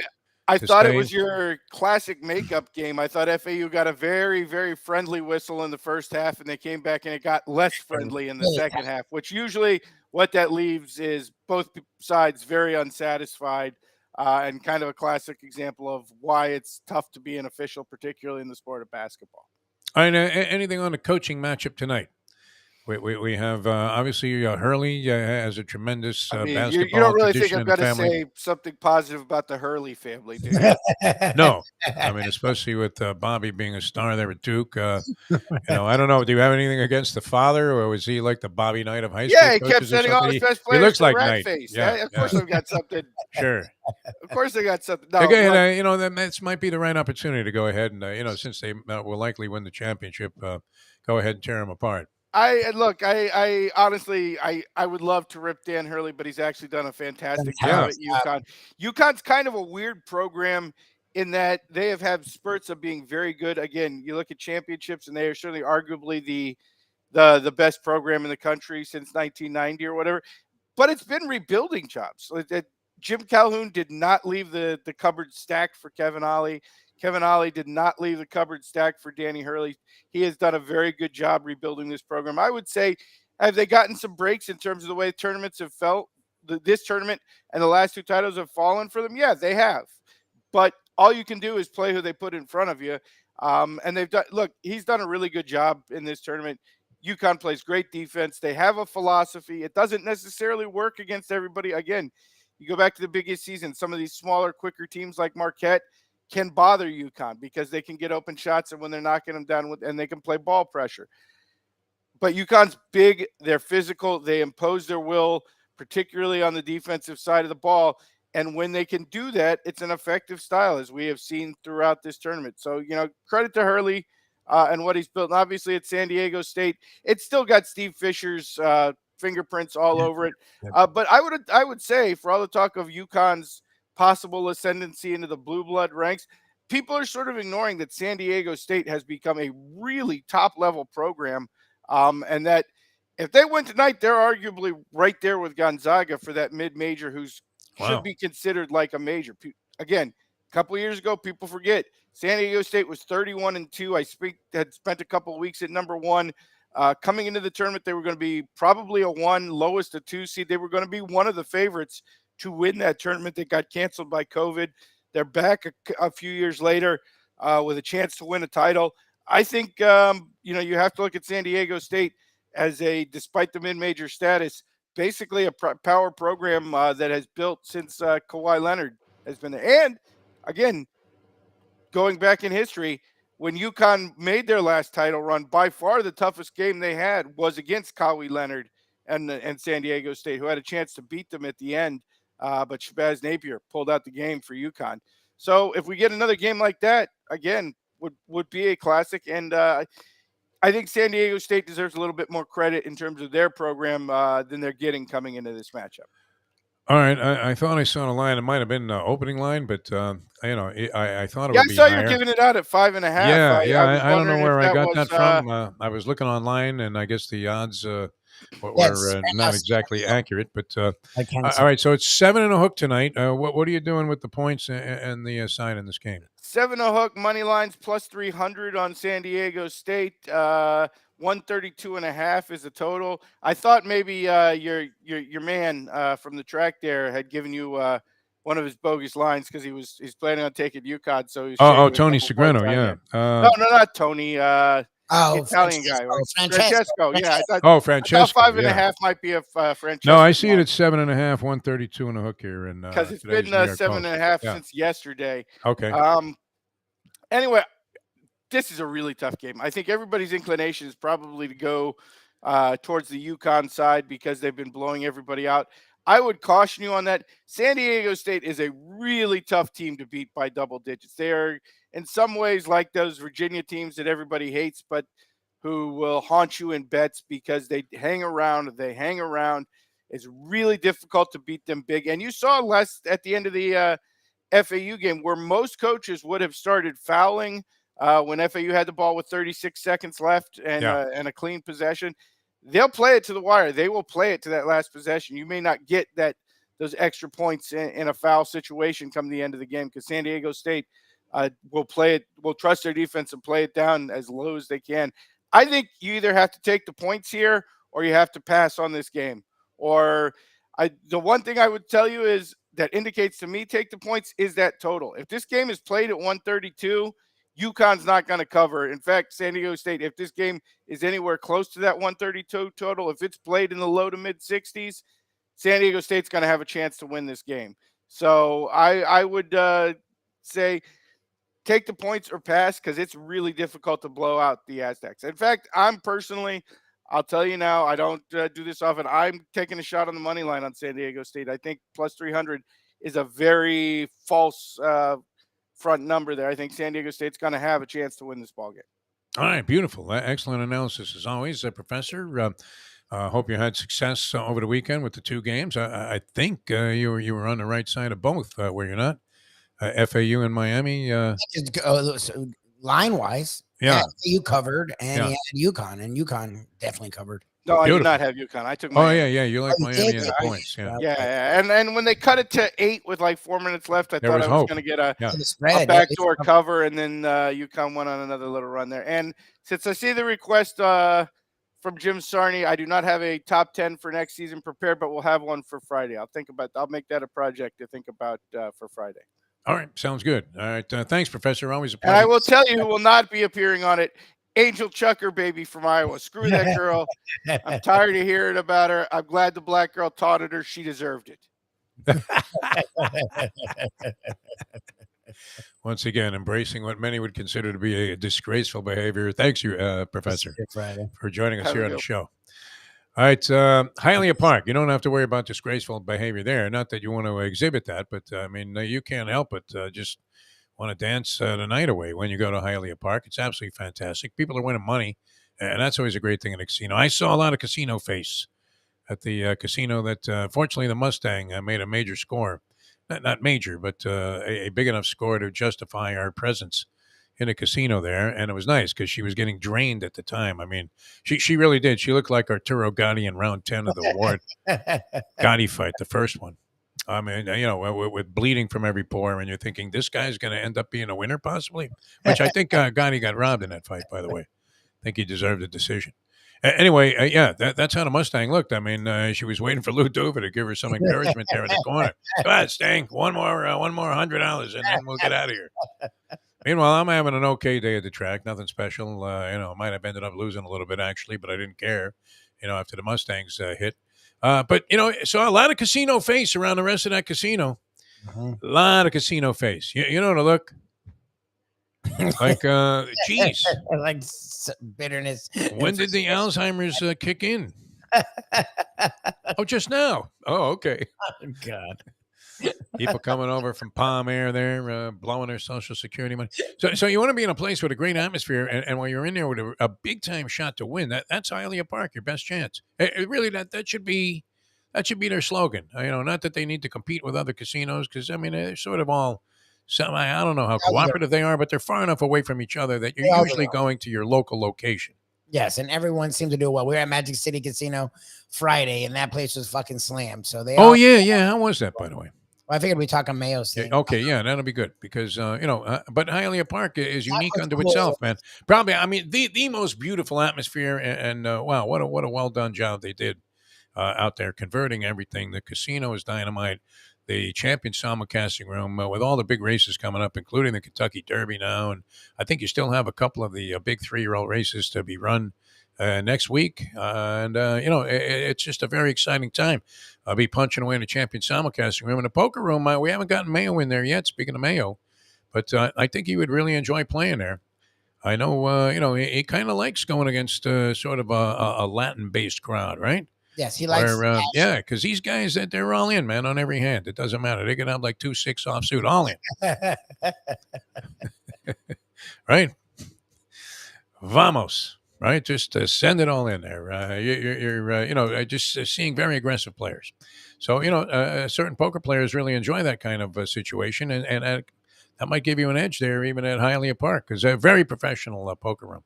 They run it great. Rewards program is sensational, one of the best in the business, especially for an individually operated casino. I mean, you won't find anything like this. It's right up there with Caesars or any of the great programs where, they stop just short of picking you up in a helicopter.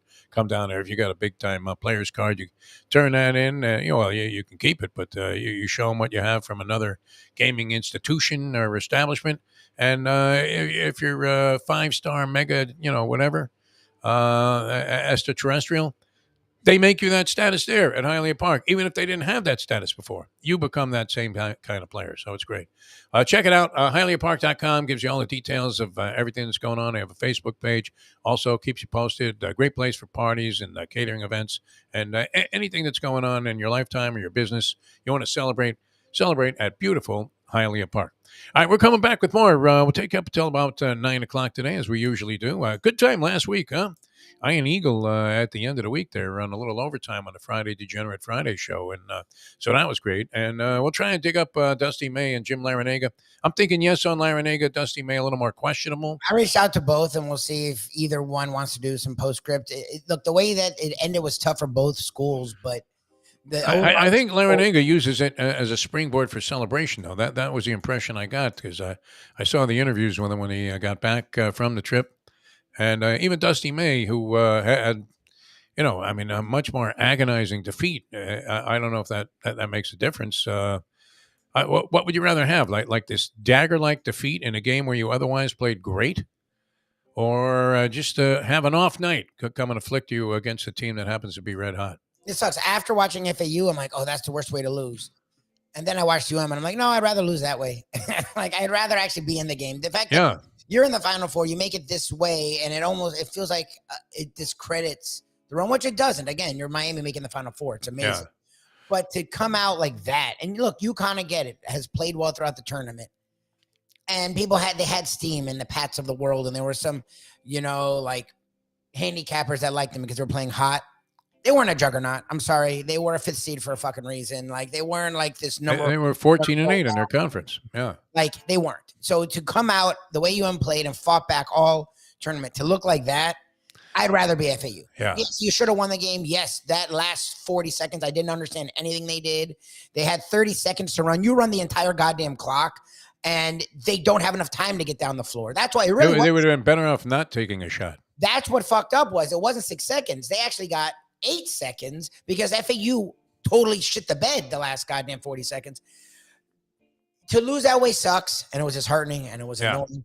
But you can leave going, shit, we had that one. If you're Miami, you never had it. You were never in that game, and you kick yourself going, what the hell did we do in this game?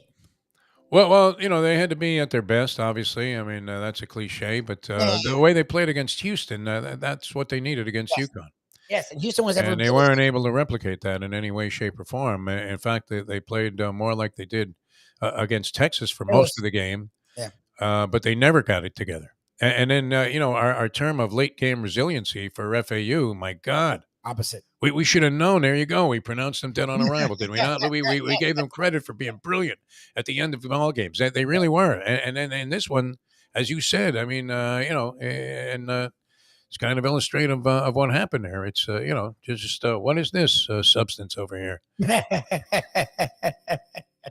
I love that the Alta Cockers that were eating the freebie food at Myron's Deli at the Harris Casino in Pompano Beach were digging the FAU game. And I couldn't help myself. I was getting carried away. You know how I end up announcing everything? Yes. I don't know if you got like that as a kid, but I mean, even when I was playing ball, I was announcing outside I was playing, right? Which is a weird thing. A lot of people, I didn't realize how strange I was. I thought I was doing something cool. That's weird. What a psycho. Holy Joe Zagacki, what was I doing? So I'm going crazy because I can't believe this. The Mustang wasn't facing the screen; she was only seeing the reflection of it. And I'm kind of saying, "Wow, look at that, man! Another brilliant jumper. This, that." And they go up 14. I'm thinking they're going to do it. Yep. Now we got to boot UM home, and sure enough, went up in smoke. All right, back with more in a moment. Now that. The time. It's 8:40. Folks, Tony Segreto here. Let me ask you a question. What do you look for when you go out to eat? Good food, obviously, friendly atmosphere, not too loud, but good energy, reasonable prices, and a place where you feel comfortable. All those ingredients, no pun meant there, are hard to find unless you're talking about the Texas Roadhouse. You see, they encompass all of those attributes. Really, really good food, amazing atmosphere, good for a family, good for a date, or just a night out for yourself, and prices that will make you extremely happy. Their ribs unmatched. Steaks hand-cut every day. Everything, and I mean everything, is made on site, including their incredible bread. It's the one day, folks, that you can forget about low-carb diets. Trust me when I tell you, Texas Roadhouse, your restaurant, your destination when you say, where should we go and eat tonight? From the newly renovated sports bar to the beautiful bayside views captured at the Tiki Bar, Jimmy Johnson's Big Chill has it all. Located at mile marker 104, the Big Chill also offers waterfront dining while experiencing breathtaking sunset views of the Florida Keys. It's simply the hottest spot in the Keys to cool off. That's Jimmy Johnson's Big Chill at mile marker 104 in Key Largo. For more information, call today at 305-453-9066. Recently, we realized it's not just hurricane season that can hurt us. Any time of year, things can happen to your home or business. And the insurance company can be your friend, but they also can be your enemy. Horizon Public Adjusters, Justina Testa, are here for you to help this process go so much easier. Before you call the insurance company, call Horizon Public Adjusters and Justina Testa at 954-809-8752. How many gamblers did I bail out last weekend with my game of the year? $100 better made $10,000. A $500 better made $50,000. Well, I got 6 games on Sunday that I'm releasing absolutely free. These games are a burial, a blowout, a human lock. You can bet your unborn children on these 6 games. Absolutely. I believe. We now return to the Defo Show. All right, welcome back to the show. There's always something happening in the world of sports, and this week figures to be also a spectacular with the Masters being played. This will be interesting. I don't know. Can you think of a dinner that didn't go well? I guess it would be like some of my blown Thanksgiving dinners. This Masters dinner, Scotty Scheffler is the defending champion. I'm not sure. Didn't he say he was getting like Taco Bell for everybody, even though he could have any world-renowned chef? I think that was one of the big board items that the professor alluded to. Yeah, yeah. Sliders, and you got something like Cracker Barrel shipped in there because he doesn't. It's not like Mike Mayo is making the dinner selection there, and we're getting the shrimp cocktail at $800 from Carbone for 2 shrimp, octopus, and black truffle pasta. Yeah, I mean, this is going to be, pretty much common man's thing, and I don't know if Fuzzy's going to be invited. I guess as a former Masters champion, doesn't Fuzzy Zeller get to go? I think so. To the dinner there, is he still eligible to play in the tournament? I would imagine they let Arnie continue to hit the ball even when he was in a wheelchair, which was kind of. Wasn't that taking advantage of the old man? After a while, when do you consider it to be, just exploitation? Where they got Arnie? I guess Arnie loved it, huh? When they would have him hit the ball and he would shoot an 87 on the front nine and then eventually have to just default from the tournament because he couldn't make it any further. That was severe ugliness. Anyway, Scheffler's having a dinner, and the Live Tour guys are going to be dining with the PGA guys. Okay. So, yeah, and they hate each other. You would think. Yes. Scheffler is calling for some kind of truce. Oh, yeah. Okay. Saying, hey, look, I mean, it's just a bunch of guys getting together that love the game of golf. And that the Live guys did what they did, but whatever, you know what, for tonight, we're going to let it go. And then tomorrow, we'll want to see somebody put a 9-iron right up their ass. You money-hungry sellout bastards. Yeah, I mean, I hope they don't fist fight, but yeah, I mean, I guess you're all in the Masters. I think this Wouldn't that be great if a food fight broke out at the Masters dinner? I mean, think about this. The sanctimony of the, Augusta National Club. The fact that you have to be in the clan to be able to become a member. No, I'm not sure that is one of the criteria. Is it? I mean, do they have a box, Ku Klux Klan, that you either check or don't check? Are you a member? Yes or no? Are you a member of any other clubs and or clans? Do you hate? It doesn't even say clubs. Are you a member of any other country clubs? It says, are you a member of any other clans? Anyway, so these Live Tour guys are going to be dining at the Scotty Scheffler Masters dinner, which was the cause of controversy, I guess, when Zeller, just being himself, made a joke that didn't go over big.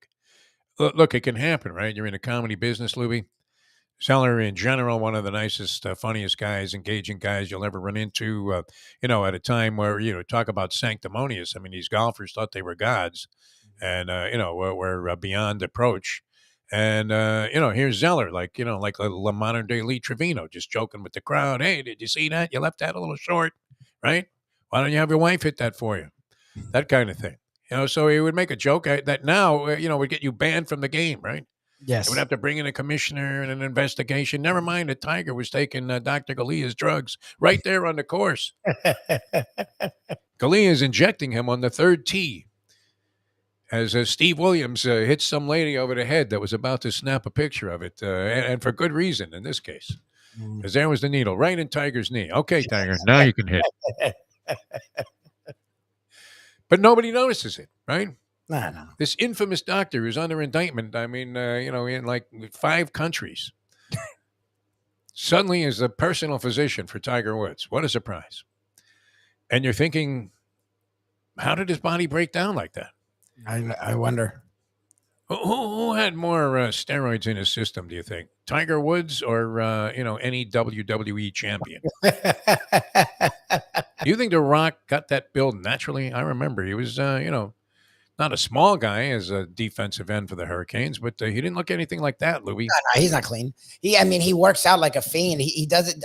I know a bunch of people that have seen him down here working out, but you can do substances and work out. That's the whole point, is that the substance makes your workout even more efficient and beneficial. And yes, that's when you take on the characteristics of a cartoon character. Yes, his body's not. There's a pretty good chance that Jose Canseco has nothing on you, right?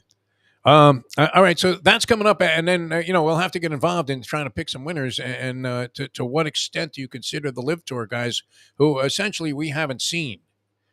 And some of them have had, obviously, success at the Masters, or they wouldn't be back there. No, I guess Koepka won this weekend in the Live thing. I didn't even know the Live thing was going on. I didn't even know they were, conducting the tour. Did you? I thought they were finished.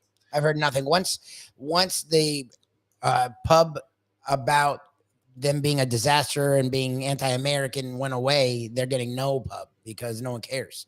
No one, is embracing this new tour. The PGA Tour, I think, is enjoying enormous success this year. And the Live Tour, I did not know until Jim Sarney posted it that Koepka was a winner in Orlando. Yeah, I didn't even know. Excuse me, no idea. I didn't know they had any match at all, let alone like any tournament at all, let alone Koepka won. It seems so bogus, the 54-hole format. What is that? Come on. It's defying all tradition. And what is the Masters all about but tradition? Pretty much. But guys do kill that course that are members of the Live Tour. And, there are a whole bunch of them that are coming back now. So you would have to accord them at least a little bit of a shot, no? In the Masters event. I mean, Koepka says, according to Sarny, that he's healthy again, which he had been way off his game. Phil, I think, is finished. I don't think he's shot a round under par since he took the $200 million of Saudi money. And yet, has done nothing to enhance the image of the tour except provide them with a big name defector when they needed one desperately. But I don't know. Supposedly, there's stories out there that these guys regret it, that they, wish they hadn't gone ahead and taken the money. They've made a lot of money, but no one knows they exist. Like, and these people are all about, as much as famous people hate attention, they love the attention because they wouldn't be fucking famous otherwise. And no one knows they exist. It's not a joke. Like, I don't watch the PGA Tour, but I know there's events every week. I hear about it. I'm a golf fan. I watched some of yesterday's tournament. It was kind of exciting at the end. Zero attention. Like, it's literally done what people like us thought. Like, it may not go out of existence right now because there's a lot of money behind it, but it's gone out of the frame of reference in the social atmosphere. Like, no one knows they exist, and they hate that. They don't want to play in front of nobody. No one goes to the events. It's not televised. Is it even on the CW? Because it's supposedly on the CW. I believe it is. Yes. I guess no one knows what the fuck. I would have no idea. I mean, I don't even know what channel it is to turn it on. What is that? Channel 39? I don't know. I nothing from the CW pops up on my Hulu thing, so I don't watch it. I'm more likely to watch C-SPAN than the CW channel. 100%. They'd be better off on C-SPAN. Yeah, 100%. Because at least when you go into remember when they had a financial news network? It was one of the original / sports cable networks, and so they were doing financial news most of the day, and then they would slide into sports. And it was really, really awkward. I mean, that would be like catching a sporting event on the CW. They would be better off on C-SPAN, right? Yeah. The Republican senator from Iowa votes no. All right. Look at this, man. We got one doozy of a tournament cooking here. Here we are in the third and final round. There's Donnie Trump with the, the honorary tee shot there, just like he was Arnie Palmer at the Masters. All right, so that's coming up this week. And then, of course, you have the championship game tonight. But I became somewhat indifferent to it, I suppose. Some of my interest might, begin to take shape again as the day progresses. It was very deflating. I mean, as deflating as anything I've seen. The FAU dagger shot. I could accept UM losing to UConn because UM had a tough draw. They had already, beaten a number 1 seed, a number 2 seed. It's just then hard to keep going against a team that's hot. Yeah, but which could have not necessarily been a number 1 or 2 seed, but nonetheless was playing more like one than even the number 1 seeds at the time. Yeah. So and they didn't match up well on the inside or the outside against the University of Connecticut Huskies, and I guess the natural assumption would be that UConn goes on and trounces San Diego State. The professor warning that may be a mistaken judgment, my friends. No. He's the way Ken presented it. He's not wrong in his rationale that San Diego State plays really good defense. Yeah, FAU got them for the most of that game, but if you notice, eventually it caught up with FAU, and eventually San Diego State's defense reigned supreme. And even on that last play, where FAU probably should have taken a couple seconds later, in their mind they wanted to go early so that they could get a basket. Well, instead, the worst situation happens. It gets blocked. I mean, you don't even get a shot at the rim that has to have people fighting over a rebound. And they get a semi-run out, yeah. Gave them time. Instead of you shooting it at the rim, then they got to fight for a rebound. Then they got to gather themselves. Then they have to go, which means they wouldn't have had enough time. They got a clean block that got caught right away and went right down the court. So it actually saved them time. That was San Diego State's defense. They played such good defense, they were able to get a block and gather it and go, which is not normal at end-of-game situations. Like, that should keep them in this game. I don't know. UConn. That was almost as bad as, I mean, it wasn't a bonehead play. No, it wasn't. I think, and it's easy to say now as a viewer as opposed to the guy that's actually doing it. But I think if John L. Davis just stops that drive. Shoots a jumper. Yeah, just shoots a fucking jumper. They used to. I mean, somebody crashes into him and he's at the free throw stripe at the very least with a chance to open up 3 points. Which, he was a very effective free throw shooter in the clutch. And that late game resiliency, man, just evaporated. My God, even Dusty May seemed to, he called like a dozen timeouts in the last 12 seconds and to no avail because I mean, they had a perfect situation. They were out of time. All they had to do was collapse on the shooter, and Yes. I think it would have been far more difficult for this guy to rise up and just make a shot. He made a great cutback, though. You have to give this guy Lamont Butler credit because his initial move was ineffective. Yeah. And the FAU defender was all over him, man. He was hustling, and then he just stopped on a dime as he was sliding out of bounds and went back to his left and hit a nice jump shot. So, that was a great play by Butler under the circumstances for sure. But what a dagger, my God. Yes. Yeah. I'm going to have to generate some enthusiasm. I don't care about San Diego State, and I'm not a UConn fan. So, I hope your bets win. Let's put it that way. I was gonna say the only way and Ken said it, and it's true. I don't bet a lot, but I'll bet on football once in a while. I never bet on basketball, let alone college basketball. But because of the plus 300, I may reach out to him or just. I think you got to put 50 on the nose there on San Diego State. I don't give a shit about this game. Like that Saturday punt was such a punt to go from FAU about to win to losing to then UM not even doing anything. Yeah, to being out of the game essentially throughout the game. It just like brought me down so much. I was so up. I was like anti. I was like amped up. You should have seen these Altacockers though at Myron's Deli. Because they're all in there on a freebie after getting annihilated on the slot machines, right? So they gave you like a comp meal, which is very nice. I don't mind it at all. They wanted to keep you there. Well, and it does keep you there. And actually, between the Mustang and I, we dropped back another stick and a half.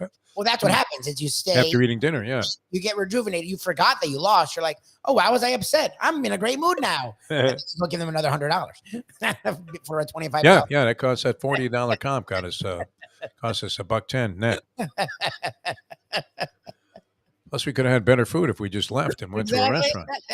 In other words, how fucking stupid are you to take advantage of some of these things? It's one thing, you're staying at the hotel and they comp you a dinner like they do at Harrah's in Atlantic City, right? It's 3 steaks. It's more than enough to cover 2-3 people, even at the 2 restaurants they have there, Monterano's and Gordon Ramsay Steak. But that 40 cost us 110 last night. You're right. Because Mustang had won, so I couldn't deny her request to play another stick, even though she had given me the money to take out of there. Because quitting while you're ahead is not the same as quitting. We know that. But I'm thinking, I don't know why. I mean, why is the chalk going to prevail tonight when the tournament has been totally screwed up the entire time in that regard? So I'll be rooting for San Diego State. I don't know that I'd be inclined to put any money on it because I didn't really bet the games during the tournament. Obviously, we followed it from a betting standpoint because it's a lot of fun that way. I probably would have been happy to take the money line and go ahead and abstain and leave the points on the table there with FAU because, you're thinking, well, if you like them inside 2.5 or even it got down to 1.5 at one point, but went off 2 and a hook, I think.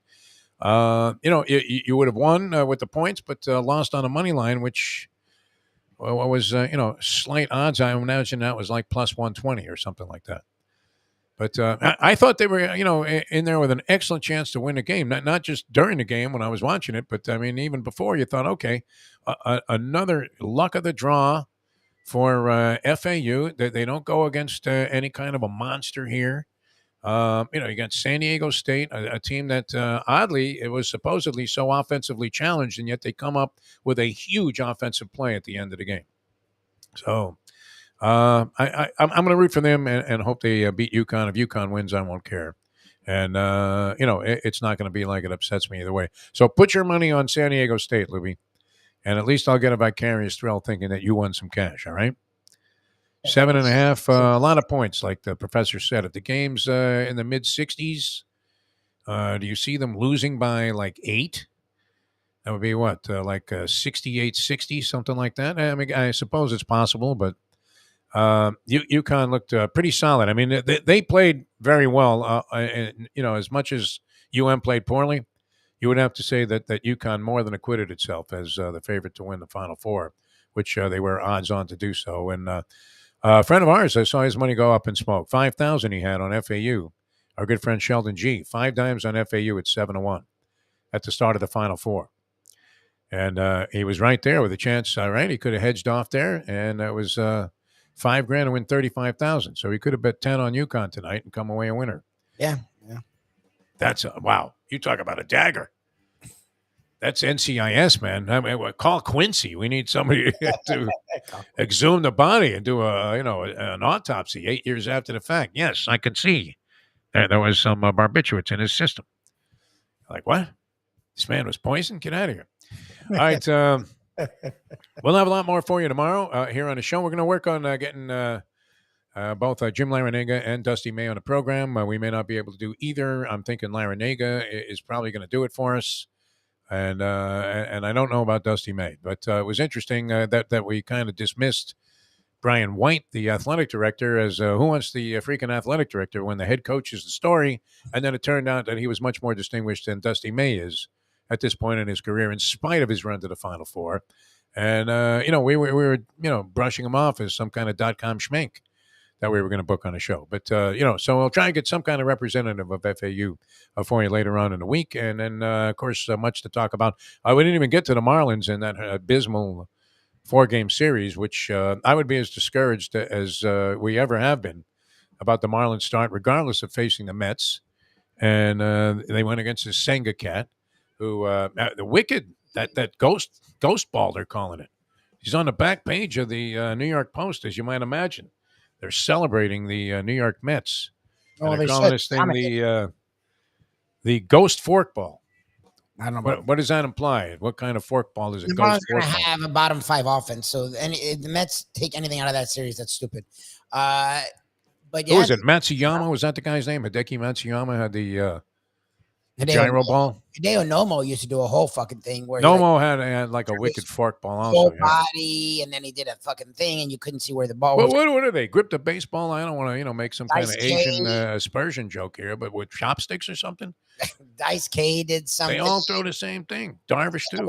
Darvish did a whole thing. Yeah, the Japanese, whenever they come over, they always have these weird ass throwing positions that do a bunch of weird shit with the ball. Is it because they grew up as kids like we did with that Japanese baseball that I've talked about before, where they had the ball was filled with sawdust? It was only $1. It would look like a hard ball.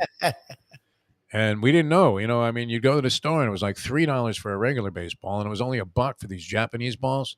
Mm-hmm. And then you would hit it one time, and the seams would pop open, and sawdust would go flying all over the place, like you were at, the old vegetable markets in New York City. And all of a sudden, you'd be like choking on sawdust. And it was so disappointing, so deflating to have the ball just break the first time that you actually made contact with it. And then you went back to the store crying and showed the guy the hide from the ball, and that was it. And he would say, hey, look, pay $3, buy yourself one with some cork in it. Actually, they came with like yarn, right? It wasn't all cork inside a baseball. But the Japanese sawdust ball was one of the worst things on the market. And it was a total, letdown for any kind of kid who ever got suckered into buying one for $1. All right, so on that note, we'll get out of here. Is that going to get us in any jackpots with our Japanese friends? No, Senga, though, with a wicked, that ghost forkball. I don't know what they do, man. How do they all have that same pitch? Some kind of wild variation. They always have all of them have a weirdo pitch, which is very, very interesting. Unbelievable. Yeah. And it's off speed and it's ugly. A lot of people striking out still in Major League Baseball, but the games are taking less time. 70 stolen bases over the first 4 days of the baseball season. Maybe the rules didn't make it more interesting. We'll see. Yeah, I'm usually appalled by any kind of rule change proposed by, especially this Manfred organization that's running Major League Baseball. Seems like this guy's head is in his ass, and yet it seemed to be working, right? 2 hours and 40 minutes per game so far, as opposed to like 310 or 308 that they were playing last year. We'll see if that holds up. But, people seem to be digging that. More stolen bases. I guess the shift has opened up more hits, although I think in that Yankee game that everybody was saying it was so wonderful because it didn't take very long, like 31 guys struck out in that game. Yeah, exactly. So it wasn't like there were, a lot of people. There weren't a lot of people on base. All right, we got to run. We'll see you Mike Mayo's Lunchbox at 12 o'clock today with the Mayo Man, who was in fine form over the weekend. He was all over the place, gambling like a degenerate and eating until, there was no tomorrow, including judging a contest. So we'll have a lot to say. Mike Mayo's Lunchbox, 12 o'clock today. Lubie and I will be seeing you on that. And we'll see you next time as we leave you know that. The time. 9:04. Let's go to eat a damn snack. Look what they done to my show.